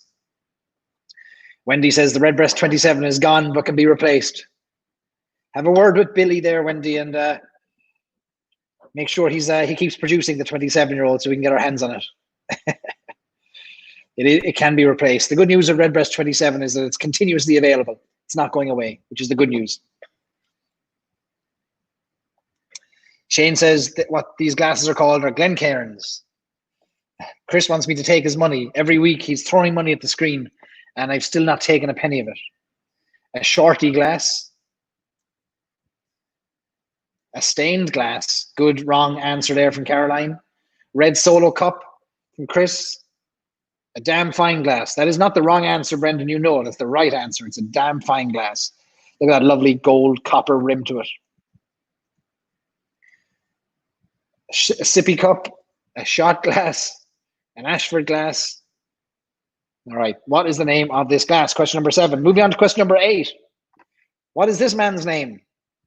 This could go in with the Irish whiskey history question. What is this man's name? I'll give you a clue, and it might have been given away by the picture. He's no longer with us. What is this man's name? Fun fact from JP, the neck of that last glass was modelled on the turtleneck. Look.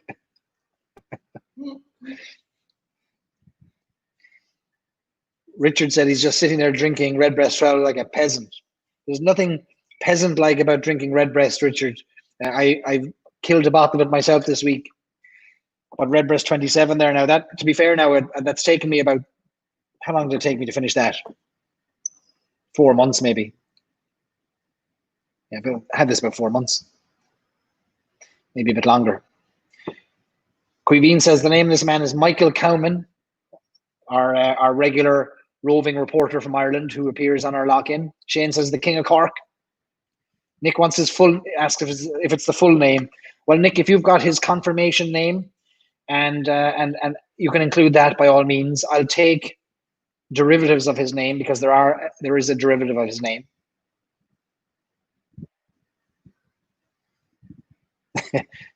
Caroline says it's the rich guy in Monopoly.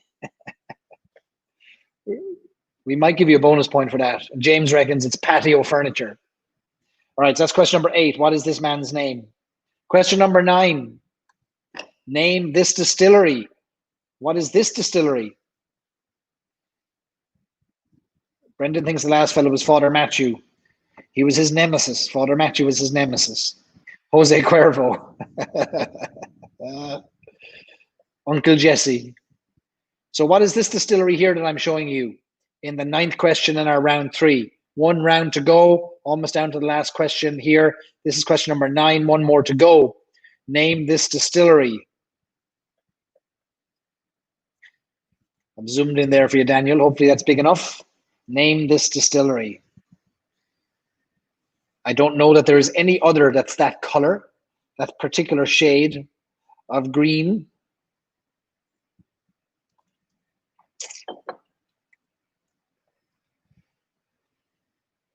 Let me see. Do you need a bigger picture? Let me see if I can zoom in on this.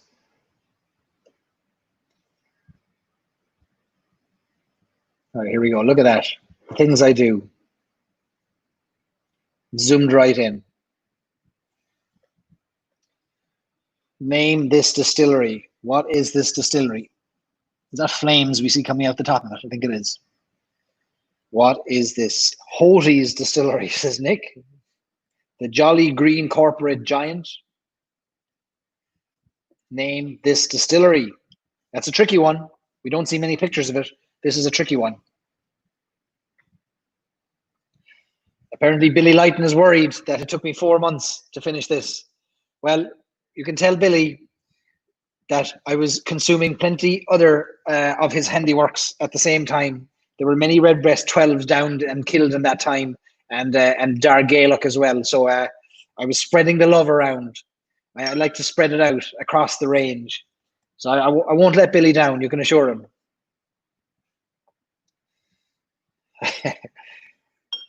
All right. So again, for those of you who are joining, we're putting the wrong funny answers into the comments and we're writing the right answers in our notepads. That's question number 9. Question number 10. Let me see if I can get to it. Have I jinxed myself with my zooming in here? Question number 10. What is the closest Irish whiskey distillery to this landmark? This is the Giant's Causeway in County Antrim in Northern Ireland. What is the closest distillery to this? What is the closest distillery to this?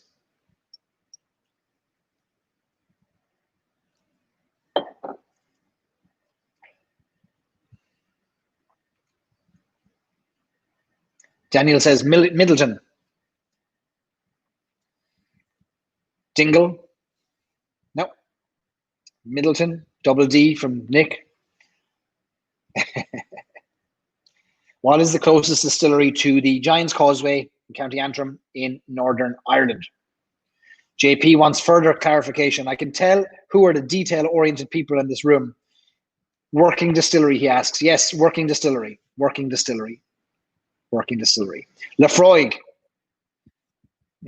Cavalan, Hennessy, Lefroy.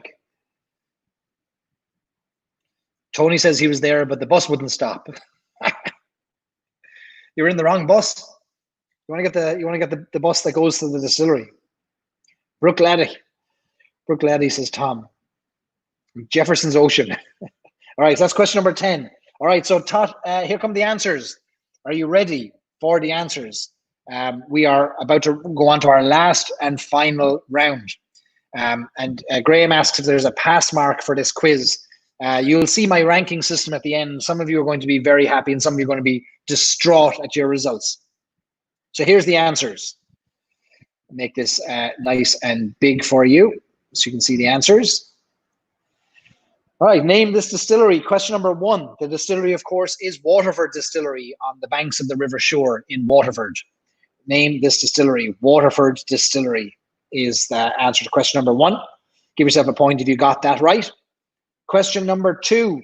What are these called? These are staves, barrel staves. These are the sides of a barrel. A number of these come together to give you the sides of a barrel, together with the hoops and the heads of a barrel, make a barrel.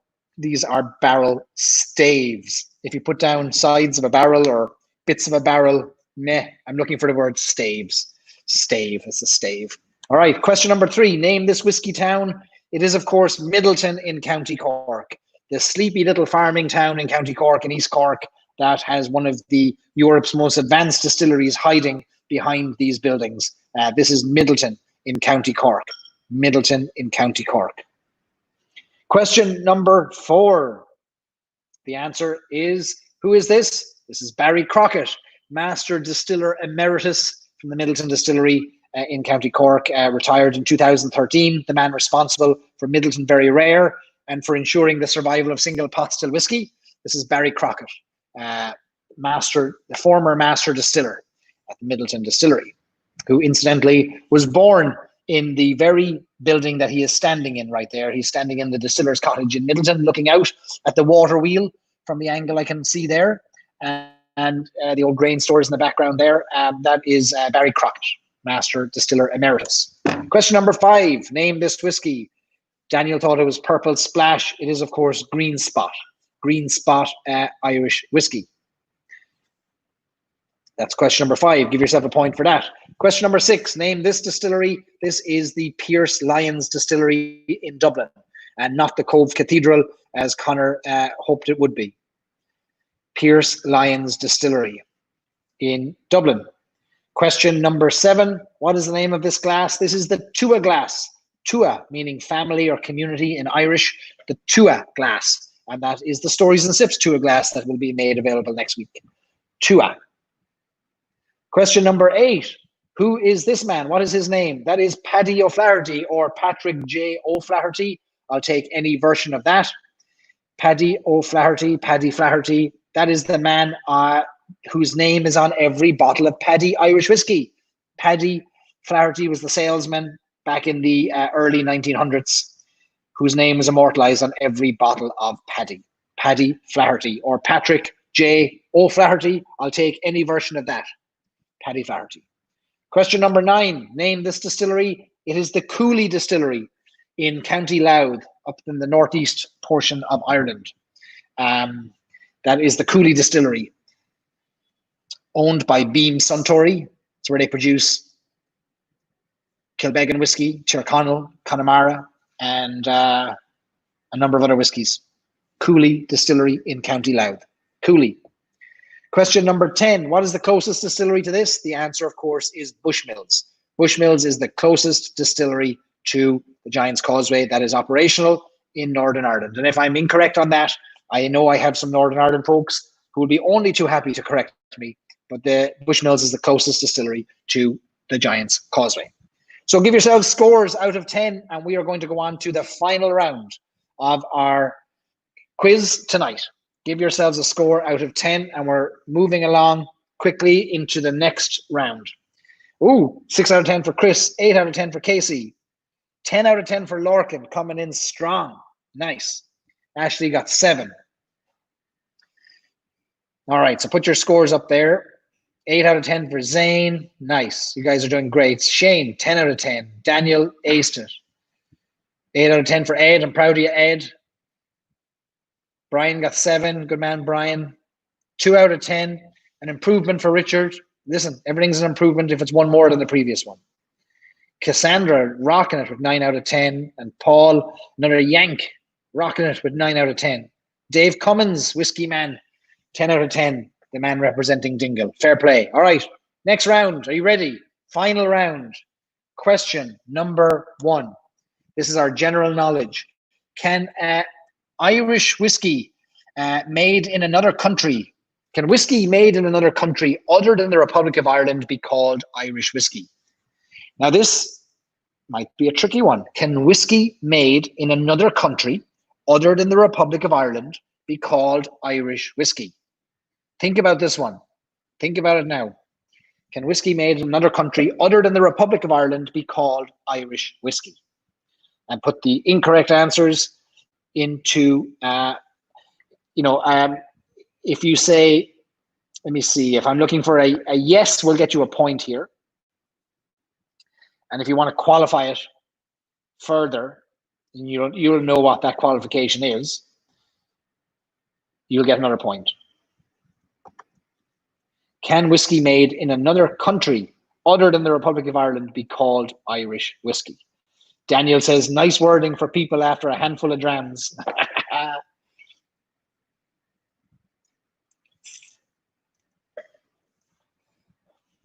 Chris asks if there is any other whiskey. Okay, so that's question number 1. Question number 2. Which whiskey brand's name is Irish for Hill of the Kiss?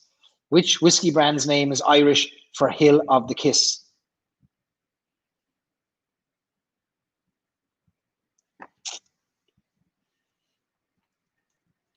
Which whiskey brand's name is Irish for Hill of the Kiss?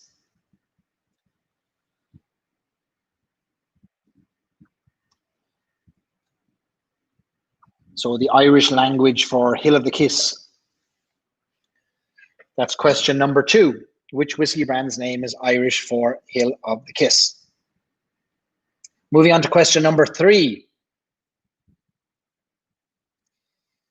Question number 3. What is the only additive that can be added to Irish whiskey? So aside from the grain and the water and the yeast, what is the only additive that can be added to Irish whiskey? The only additive that is legally allowed to be added to Irish whiskey.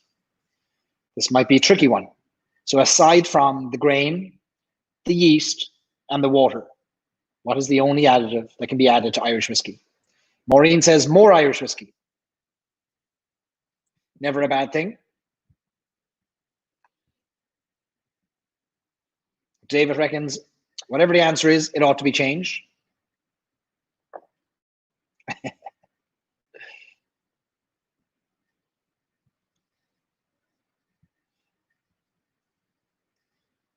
Zane reckons Guinness. Shane reckons cocaine for some reason. Chris has a lovely answer. He's a romantic. He says love. Love is the only additive that can be added to Irish whiskey. CBD from Julie. Right, that's question number 3. Mark down your answer to that one. Question number 4. Which distillery was the first to release a Dublin single pot still whiskey in more than 40 years when they released it in 2018? Which distillery was the first to release a Dublin single pot still whiskey in more than 40 years when they released it in 2018? The previous distillery, the distillery that had last released pot still whiskey made in Dublin, was Powers in Johns Lane in the early part of the 1970s. But which distillery was the first to release a Dublin single pot still whiskey in more than 40 years when they released it in 2018. Daniel says Kipling's, and I get the reference, and that's a good one. Cooley, says Brendan. When do you reckon fairy dust can be added to Irish whiskey? Shane says Dingle is the wrong answer for this one. I would agree with that. That is the wrong answer. Which distillery was the first to release a Dublin single pots of whiskey in more than 40 years when they released it in 2018? That's question number 4. Moving on to question number 5, or we'll be here all night. Name the 2 Irish whiskey brands that use Irish oak during their maturation. Name the 2 Irish whiskey brands that use Irish oak during their maturation. Now, it's not for their entire maturation. It's for a period of their maturation. A period of their maturation. Some people might call it a period of maturation finishing. But in any case, I think this is obvious and clear. Name the 2 Irish whiskey brands that use Irish oak during their maturation. Chris says Chivas. That's the wrong answer there. Name the 2 Irish whiskey brands that use Irish oak during their maturation. Chivas is the wrong answer given by Chris. What else do you think is wrong? I'll give you a half point for each of these. If you can get one of them, I'll give you a half point. Yeah, Shane asks for the half point. I'll give you the half point. Nick asks, is it those that we publicly know? Yeah, those that they are being released. They're in the marketplace. They're released. 2 Irish whiskey brands that have used Irish oak during their maturation. Good clarification there. They're in the market. We can buy them if we're lucky enough to find them. Yamasaki, says Eamon. Hurley, says Brendan. Released, yeah. Daniel says released. That's right. Those 2 Irish whiskey brands that use Irish oak at some stage during their maturation that have been released. All right, question number 6. Name an Irish whiskey currently available that contains oats in its mash bill, that is made with oats as a component in its mash bill. So in addition to its other ingredients, this give me one Irish whiskey that contains oats. There are a couple of them that we can name pretty easily. Are there, and if you get 2, I'll give you 2 points. If you write down 2 of them, you'll get 2 points. Kellogg's, says Daniel. Waterford, says Graham. Name an Irish whiskey currently available that contains oats in its mash bill.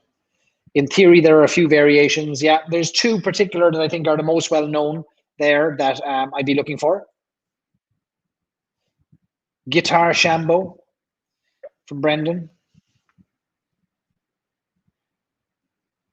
Quakers from Maureen and Ed. Quick to get in on the oats there. Name an Irish whiskey currently available that contains oats. So oats would have been a more widely used ingredient in Irish whiskey 100 years ago. Today, it's not used so much. It's a difficult material, a difficult product to work through the stills, through brewing and fermentation, and it's a difficult one to work with. But there are 2 whiskies currently on the market that contain oats. They're Irish whiskies. All right, so that's question number 6. Question number 7. Of these 4 whiskey producing regions, the United States, Scotland, Canada, and Ireland, where does Ireland rank in terms of production? Is it number 1, number 2, number 3, or number 4? Are we the most produced? Are we the country that produces the most, the second most, the third most, or the fourth most, also known as the least in these 4? Of these 4 whiskey producing regions, USA, Scotland, Canada, and Ireland, where does Ireland rank in terms of production? Give me your wrong answers in the comments. Put the right answers down on your sheets.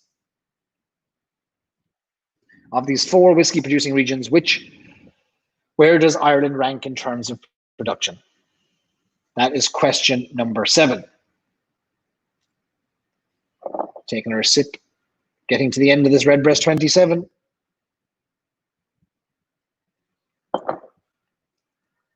Maureen says 5th. Daniel says 1st. Ashley 86th.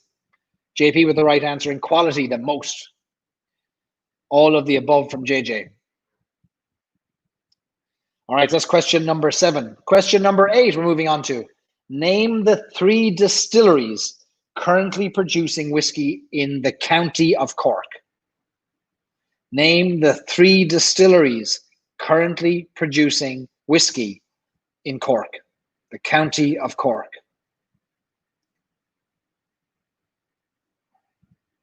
And if there are multiple distilleries on one site, under one brand name or one umbrella, that is only one. That is only one. Tony says before he answers, he must refill his glass. You better do that. The whiskey won't drink itself. Name the 3 distilleries currently producing whiskey in Cork. JJ says, not Cork, not Cork, but Cork. All 3 for 1 point. All 3 for 1 point. I'm not giving out any thirds. No thirds. Black Pudding Distillery. All 3 for 1 point, yeah. Cooley, says Shane. JP asks, whiskey or new make? All right, they're producing whiskey. And part of the production of whiskey involves making new make. You can't make whiskey without it. JP now at 2 o'clock in the morning in Ireland, splitting out hairs, as he knows well the 3 distilleries. Aren't they near where he lives? Casey needing further clarification, county or city? There is no whiskey distillery in the city of Cork. There is no whiskey. There is a distillery that just opened in the city of Cork this week, but it is not today producing whiskey. There is no distillery producing whiskey in the city of Cork. So this is the county of Cork. County of Cork. Brendan's map stops at Cork anyway, which is good.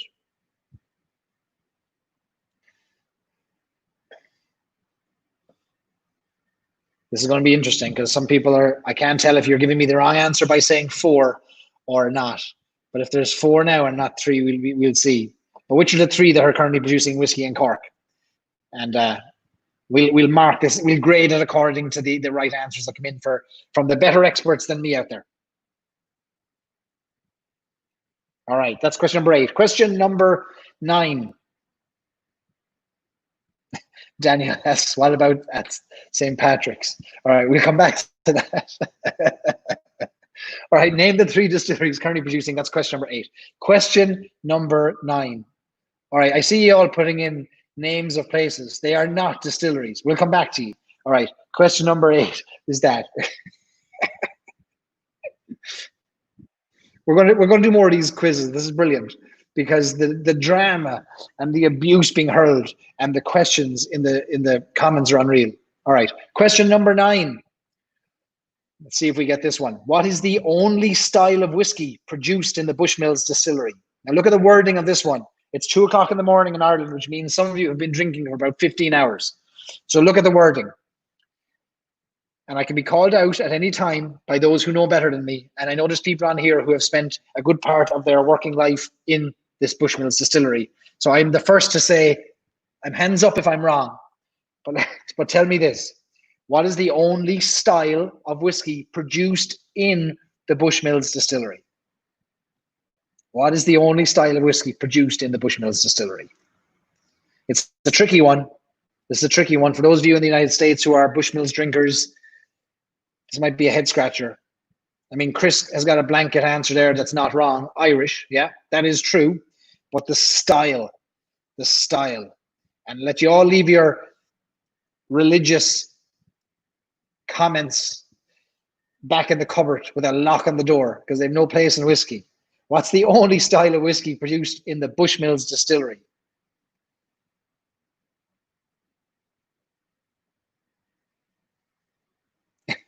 I might be wrong again. All right, if I'm wrong again, Daniel says I'm wrong.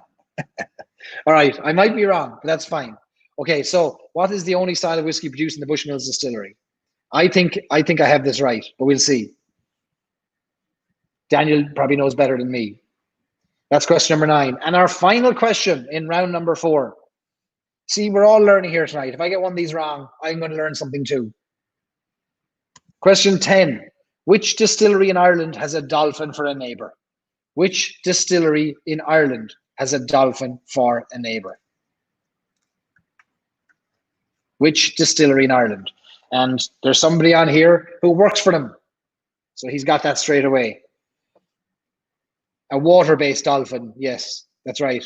Not the old familiar land-based dolphins that we'd see roaming around the streets of Ireland, but a water-based dolphin. Edinburgh, Flipper, Proper 12. All right, so that's the question number 10. We're going to go to our final round of answers, and then there's a couple of bonus questions for you to catch up because you're doing so poorly, some of you, and you're ashamed of your scores. Jonathan says Lambay has a...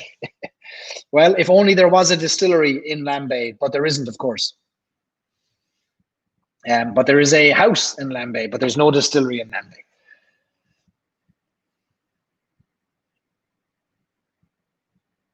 Brendan was part of the founding of this place, interestingly enough.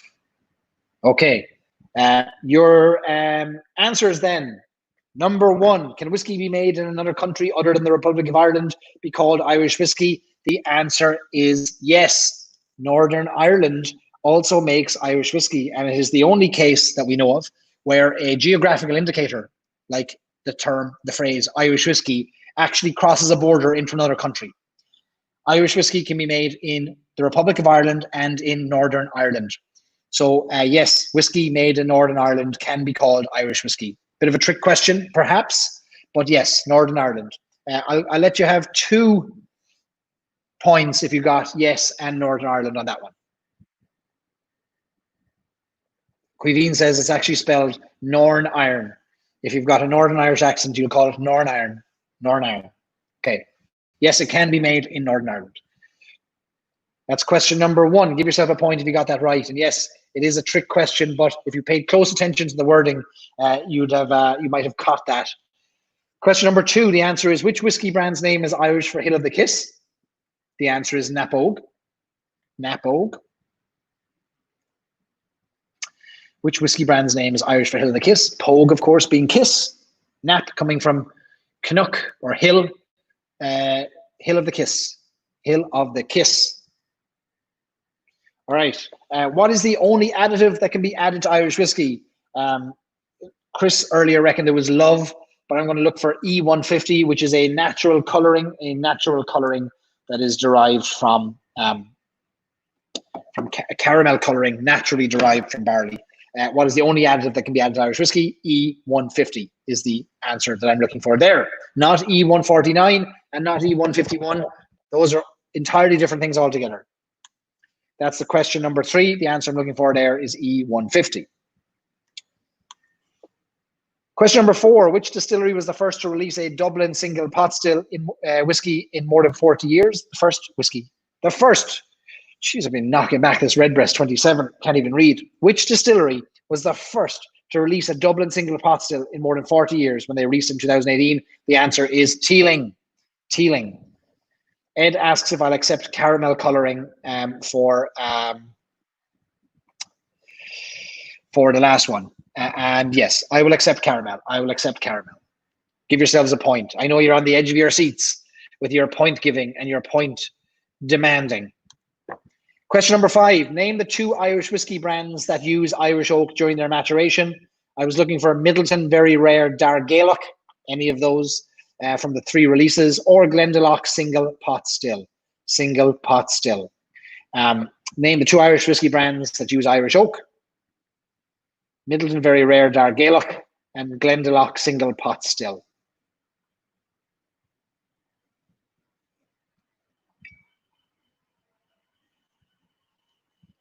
JP reckons this is rigged. What's the catch here, JP, though? Is it that you lose points? All right. Question number 6. Name an Irish whiskey currently available that contains oats and smash bill. I was looking for Kilbeggan Single Pot Still or Drumshambo Single Pot Still. Maybe there are others. Burren Distillery, Nick says. Might be the previous answer. But in any case, the Burren Distillery, to my knowledge, has not released a whiskey. But those that are available to the previous question, Middleton, Dargaelic, and Glendalough single pot still. Kilbeggan single pot still, Drumshanbo single pot still. Brian asks, where does West Cork bog oak fit in? That's a good question. Can anyone tell me if West Cork bog oak is Irish oak? I don't know the answer to that. That's got me stumped. Daniel or Nick will be able to answer that one. But name an Irish whiskey currently available that contains oats in its mash bill. If West Cork bog oak does, sorry, next question. I'm on the wrong one. I don't know where I am. All right, that was question number 5. I'm lost, lads. I shouldn't have killed this bottle of Redbreast. Okay, where are we? Are these my feet? Question number 6. An Irish whiskey currently available that contains oats in its mash bill. Graham asks, Blackwater. Does Blackwater contain oats? It does, doesn't it? If we can get confirmation that Blackwater, wait now, no, the current release from Blackwater does not. Velvet Cap, is that oats? I don't think it is. I don't think the current one is. We'll see. Somebody's going to answer that. Question number 7. Of these 4 whiskey producing regions, USA, Scotland, Canada, and Ireland, where does Ireland rank in terms of production? The answer, sadly, is 4th or last currently. You wouldn't know it from listening to us. You wouldn't know it from listening to us because we're so proud of Irish whiskey. Tommy Doyle says they burn bog oak in West Cork to season the cask. They're not made from bog oak. Okay. Bog oak is charred oak, not actual bog oak. There you go. There you go. Look at this. I'm learning something new every day too. And I learned something just before the Redbreast knocked me on my backside. All right, so sadly we're 4th in the world, but we will be 1st at some point, and we'll keep flying the flag here in the States until we are, won't we? Question number 8. Name the 3 distilleries currently producing whiskey in Cork. This should be good. Right, lads? Chime in here, lads and ladies. Am I right or am I wrong? Middleton, Clonakilty, and West Cork. Who is the 4th distillery in Cork? Who is the 4th distillery? Somebody reckoned there was a 4th distillery that's making whiskey. Blacks of Kinsale. Are they actually producing whiskey now at this stage? Because I know they've been producing gin and they've been a big focus on beer. Okay, Blacks have recently started. Okay, good to know. Can't forget the lads in Kinsale. Blacks of Kinsale. All right, we'll accept it. If you got these 3, you get a point. If you got Blacks of Kinsale, you get another point. I hope you're all keeping track of these points because I'm not. I haven't a clue. I don't even know what question we're on anymore. And I know that there are, I mean, you could look at Middleton as having 2 distilleries, couldn't you? The micro distillery and the main distillery. But I didn't want to count that. Cape Clear. I don't think Cape Clear is making whiskey, are they? Right now, I think they're making gin. I could stand corrected. I need to install webcams in every distillery around the world, around Ireland, so I can keep an eye on something coming out of a pot still. Okay, Brendan says Blacks have a still, but it'll be 3 years before they produce a liquid. All right, we'll see. JP asked about Rebel. Rebel is not a whiskey distillery currently, JP. To my knowledge, it's a gin. They released gin. That's it. This week. All right, that's question number 8. Moving on to question number 9. Am I wrong on this or right? What's the only style of whiskey produced in the Bushmills distillery? Single malt. Does Bushmills have a grain still, a column still? I don't know. Eamon says he loves a quiz where the quizmaster is as bladdered as the participants. I'm on my ear now with this 54.6%. After necking the bottle, like. Okay, am I right on Bushmills? If Billy Lighton and Wendy are still there, let us know. What's the only style of whiskey produced in the Bushmills distillery? Single malt. No, Tommy, blended. They don't produce blended whiskey because they need the grain, but the grain doesn't come from Bushmills. The grain comes from somewhere else. The grain comes from somewhere else. All right, see, Daniel says there's no grain still at Bushmills. So this is why I want you to pay close attention to the wording on this. What is the only style of whiskey produced in the Bushmills distillery? Produced in. They source their grain from Middleton. So the Middleton, if Middleton wants single malt, Bushmills will oblige. And if Bushmills wants grain, Middleton will oblige. So I think I'm right in this, aren't I? The only style of whiskey produced in the Bushmills distillery is single malt. Please tell me I'm right. I'm risking my reputation on this quiz. I'll never be listened to again. What about the Bushmills stuff we can't talk about? Bushmill stuff.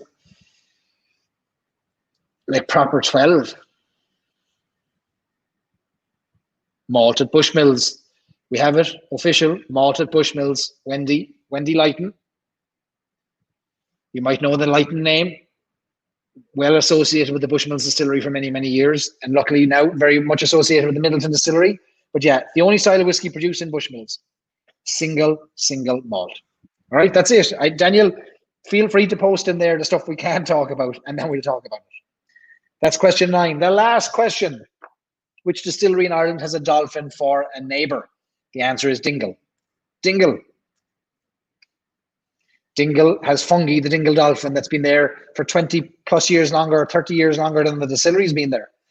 So that is the answer, number 10. Give yourselves marks out of 10, and then give yourselves marks out of 40. But I'm going to give you a few questions on the bonus round, right? A few chances to get you a extra point or two. So if you're a member of the Irish Whiskey Fans of America Facebook group, give yourself another point. Give yourselves another point. Bonus round here, lads. Bonus round. And if you're not a member, you could leave now, become a member, and come back and give yourself a point. Irish Whiskey Fans of America Facebook group, you get a point. If you're subscribed to the Stories and Sips podcast, see what I'm doing here? Genius. Genius. I'm playing on your competitive thirst for points. You get an extra point if you're subscribed here to the Stories and Sips podcast. Okay, next. If you follow Stories and Sips on Facebook, an extra point. An extra point. And then, if you've listened to the most recent podcast episode, you get another point. That is with Liam Brogan, the founder of Two Stacks Irish Whiskey and Ireland Craft Beverages. If you've listened to that one, and I have to take your word on it, give yourself a point as well. Give yourself a point. Paul says, marketing guru. Kieran's cleaning up on the bonus points. Fair play to you, Kieran. David's getting all the bonus points. I thought I'd throw them in there for good measure. All right, so here's what we're going to do now. Oh, look, another one. I forgot this one. If we've met, you get a point. If we've met. Now, some of you, I've met many of you Irish lads and ladies, American side of things. I've met quite a few of you here now as well. So if we've met, you get a point as well. And if we've not met, don't come banging on my door now in a minute. I want to have my dinner. Don't come seeking me out for a point. But you get an extra point if we've met.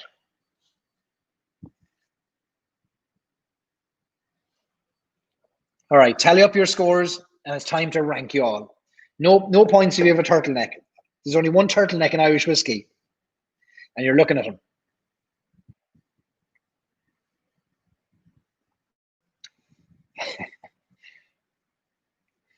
Quiveen asks if each meeting counts as a point. No, just 1 point if at all you've met me. Most people only meet me once because they can't abide to meet me a second time. But only 1 point. Only 1 point. Brendan asks, met and like versus met and don't like. Just met, like, just met. I don't, my heart can't take the abuse if you didn't like me, like. Brian says, bumped up to 37 points thanks to Whiskey Live. All right, so it's time to rank you. Where did you all rank? So you've got your scores now.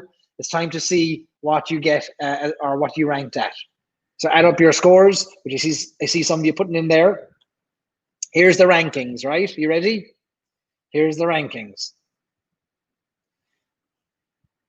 I see some of you coming in strong there. Connor Ryan looking strong. Okay, if you got between 1 and 10 points, You only heard about Irish whiskey yesterday. You're not a fan of Irish whiskey. You only just heard about it.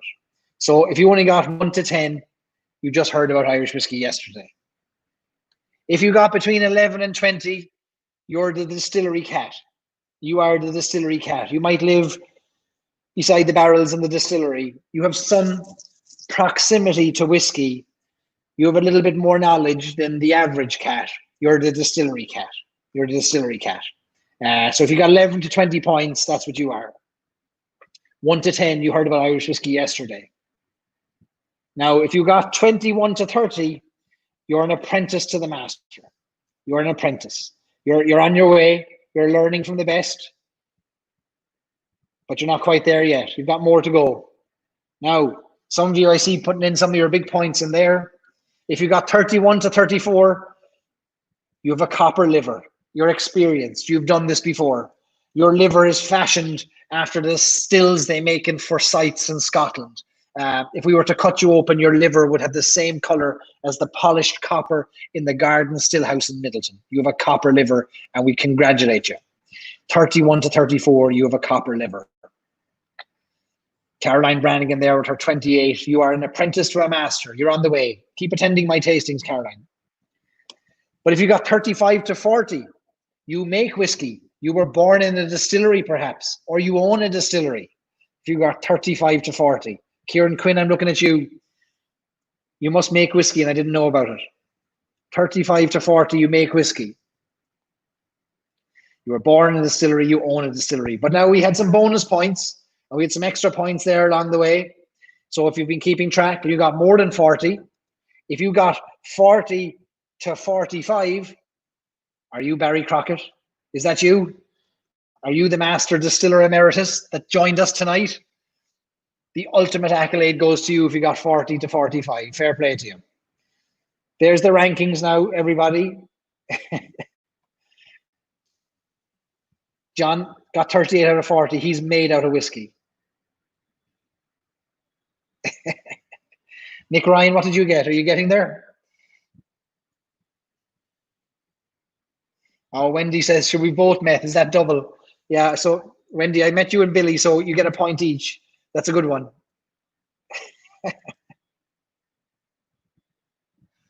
Brian says he works in a distillery, but it's in Scotland. Ashley's happy with 35. Fair play to you. Those are great scores. Like, I mean, 40 to 45 is serious business. So people like Conor Ryan there, obviously working in the whiskey business. Who else got 40 and plus? Let me see through the comments there. You did very well. You did very well. Brian Redden, 38 out of 40. Not bad at all. Brian, did you get your point for meeting me in Fado in Columbus at one time? Cassandra got 41 out of 40. Oh, Daniel Crockett Pennington with his 40 to 45, and Nick with his 42. But I would have expected nothing less from me.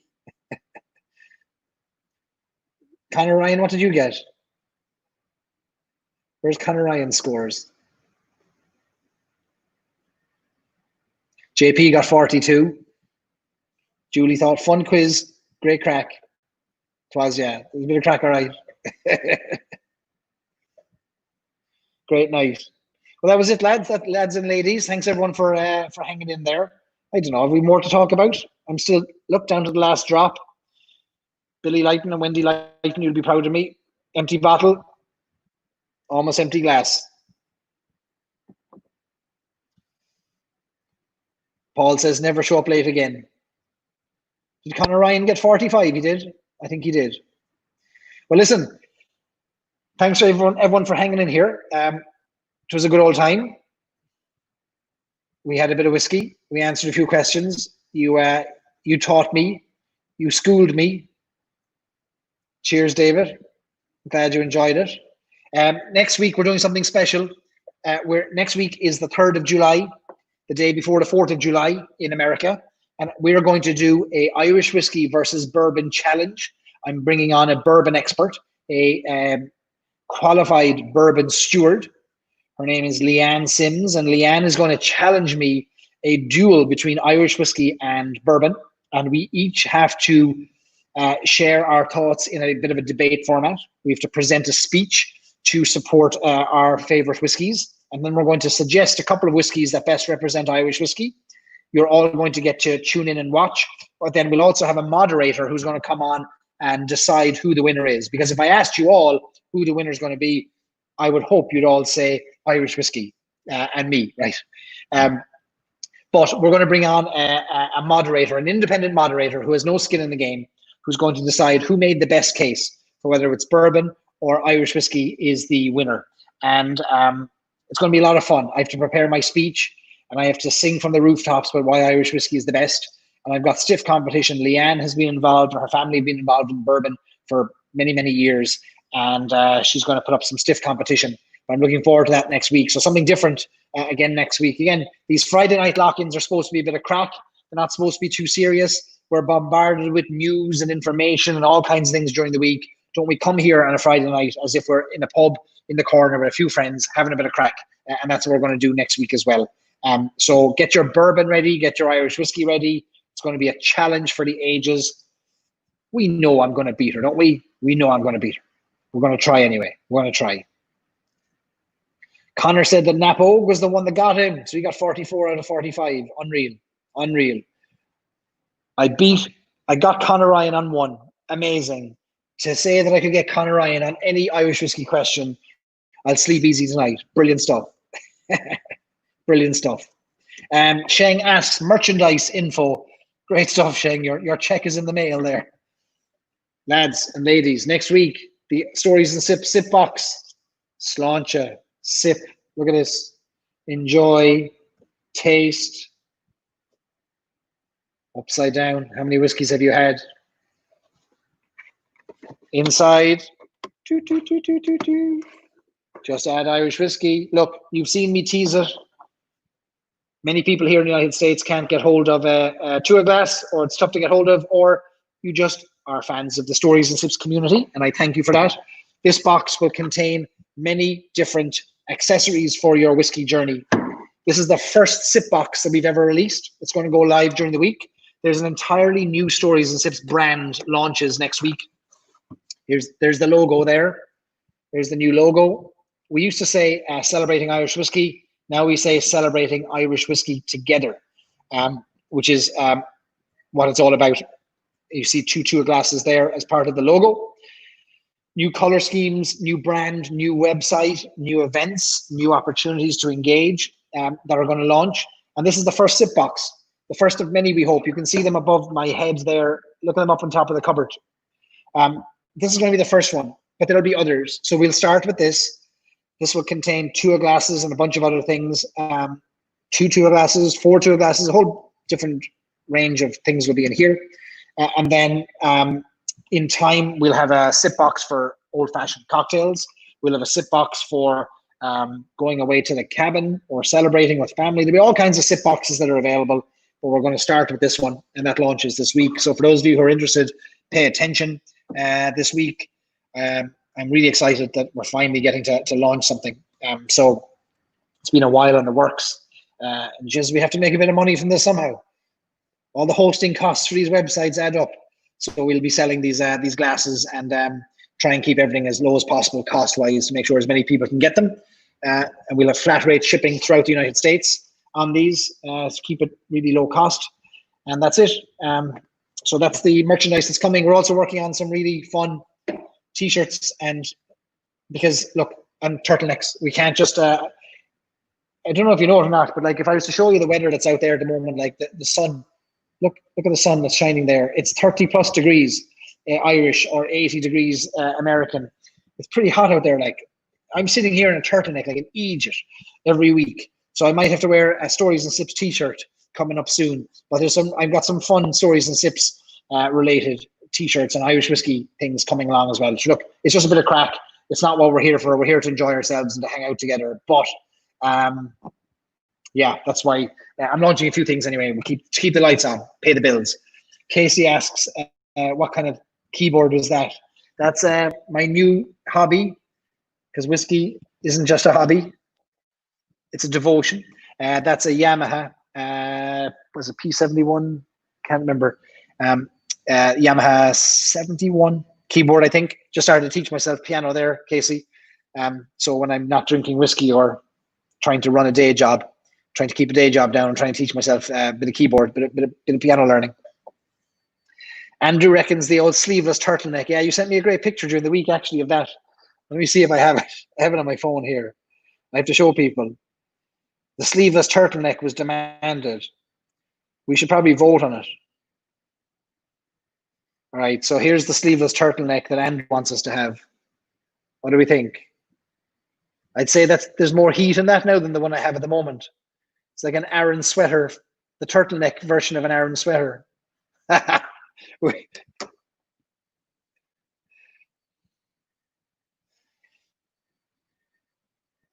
Stories and Sips concerts is Ashley. No, we won't be mixing music with whiskey. It'd take me years to learn how to play anything. But I'll tinkle away on that until I learn something. I'm teaching myself, and we'll see how we go. I'll play something eventually. I have nothing to play right now. I'm still learning the two-handed system. I only started last week, so I bought the piano last week, and I'm just now learning the scales and the treble and bass, and it's all very interesting. So that's the non-whiskey related stuff that I'm trying to focus on. But there'll be no sleeveless turtlenecks, judging by your comments anyway. But there is some interesting, right? So I'll ask you a question. Let me see if you can decipher this. Seeing as I have my test audience here. Will this make for a good t-shirt? You can tell me now if it would or it wouldn't.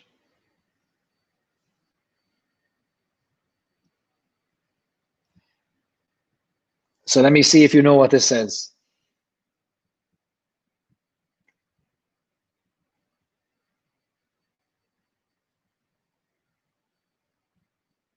All right, here we go. Imagine this now on a t-shirt. See if you can see it. Tough to show it. What is that you're seeing? Can you see it at all? Tough to see it. See if you see the next one. This might be a bit easier to see. Irish whiskey. What's this other thing?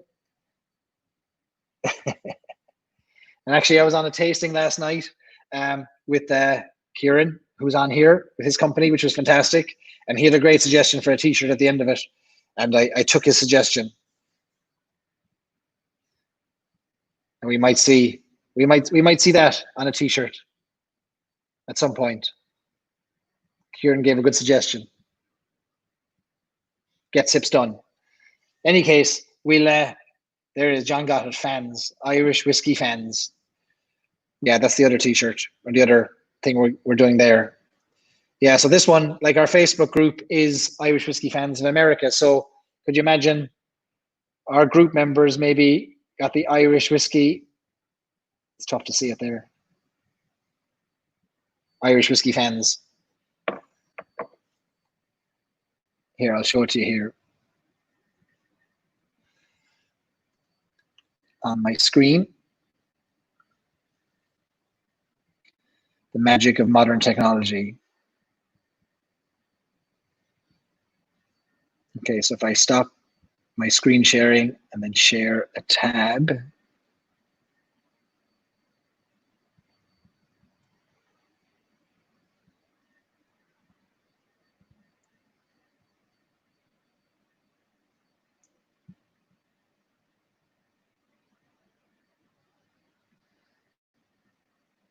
Might be tougher than I think to do it. 1 second now, let me try this.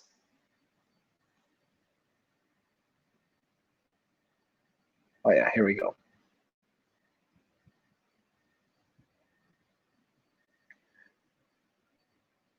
Okay, so if I find it, there we go. That might be easier to see. Irish whiskey fan. I'm going to wear one of those t-shirts anyway, whether you are or not. That's one of them. And then for our Facebook group,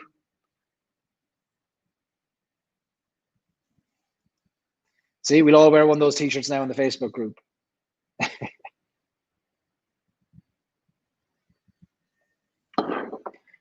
Richard says, no ice. Yeah, I was playing around with trying to make a whiskey glass look like a whiskey glass and not a glass of beer or juice. And it seems like ice is the only way to make it show up, but we'll play around with it anyway. But get sips done is the other one. And or would you know what that says? What about that?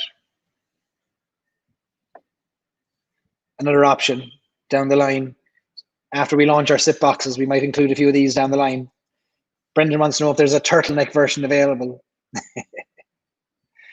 Tony likes this one. He says this looks better. And there's another version of this too in green. St. Patrick's Day as well. And then there's another one here. So we'll play around with all of these and we'll see. They'll find their way onto t-shirts. What about that one? Anyway, enough of that. Enough of the madness. I finished a bottle of Redbreast 27. I finished, my glass is empty. We've been at this now for 2.5 hours. Tommy says the Irish whiskey fan poster he would get. Brilliant. Get sips done for the win. All right. We'll first one better. We might make them all available. We'll see. We'll put them up for the vote anyway, and we'll see how we go. So that's it, folks. That's the end of it. The end of our lock-in live stream, our first ever Irish whiskey quiz. I think it was a bit of a success. You all had a good time. I had a good time. I have others that we'll do in the future, but a way to break things up, have a bit of crack. Next week, Irish whiskey versus bourbon. The following week, we're going to do a deep dive into Jameson. I know many of you American fans of Irish whiskey are big Jameson fans. So we're going to talk about John Jameson. We're going to bring on my friend Lisa McGrath, Jameson brand ambassador and Pernod Ricard brand activation specialist, who I met in Columbus, Ohio, and who's now living in Boston. She's going to come on and talk to us about Jameson, and we'll sip away on many different types of Jameson. That's in 2 weeks' time. But next week, Irish whiskey versus bourbon. So yeah, so that's it. Thanks everyone for swinging by, for joining in. I had a great time. Tell your friends, share this on your timeline so people can watch it later. I want more people to get to fall in love with Irish whiskey. So if you've stuck around for this long, I can tell that you're interested in Irish whiskey and you're having the crack. Tell your friends, invite them to join us in Stories and Sips and in our Irish Whiskey Fans of America Facebook group. You're all great crack. And go on away. Sláinte, everybody. Thanks everyone for coming out. Talk to you next week. Sláinte. Stay safe.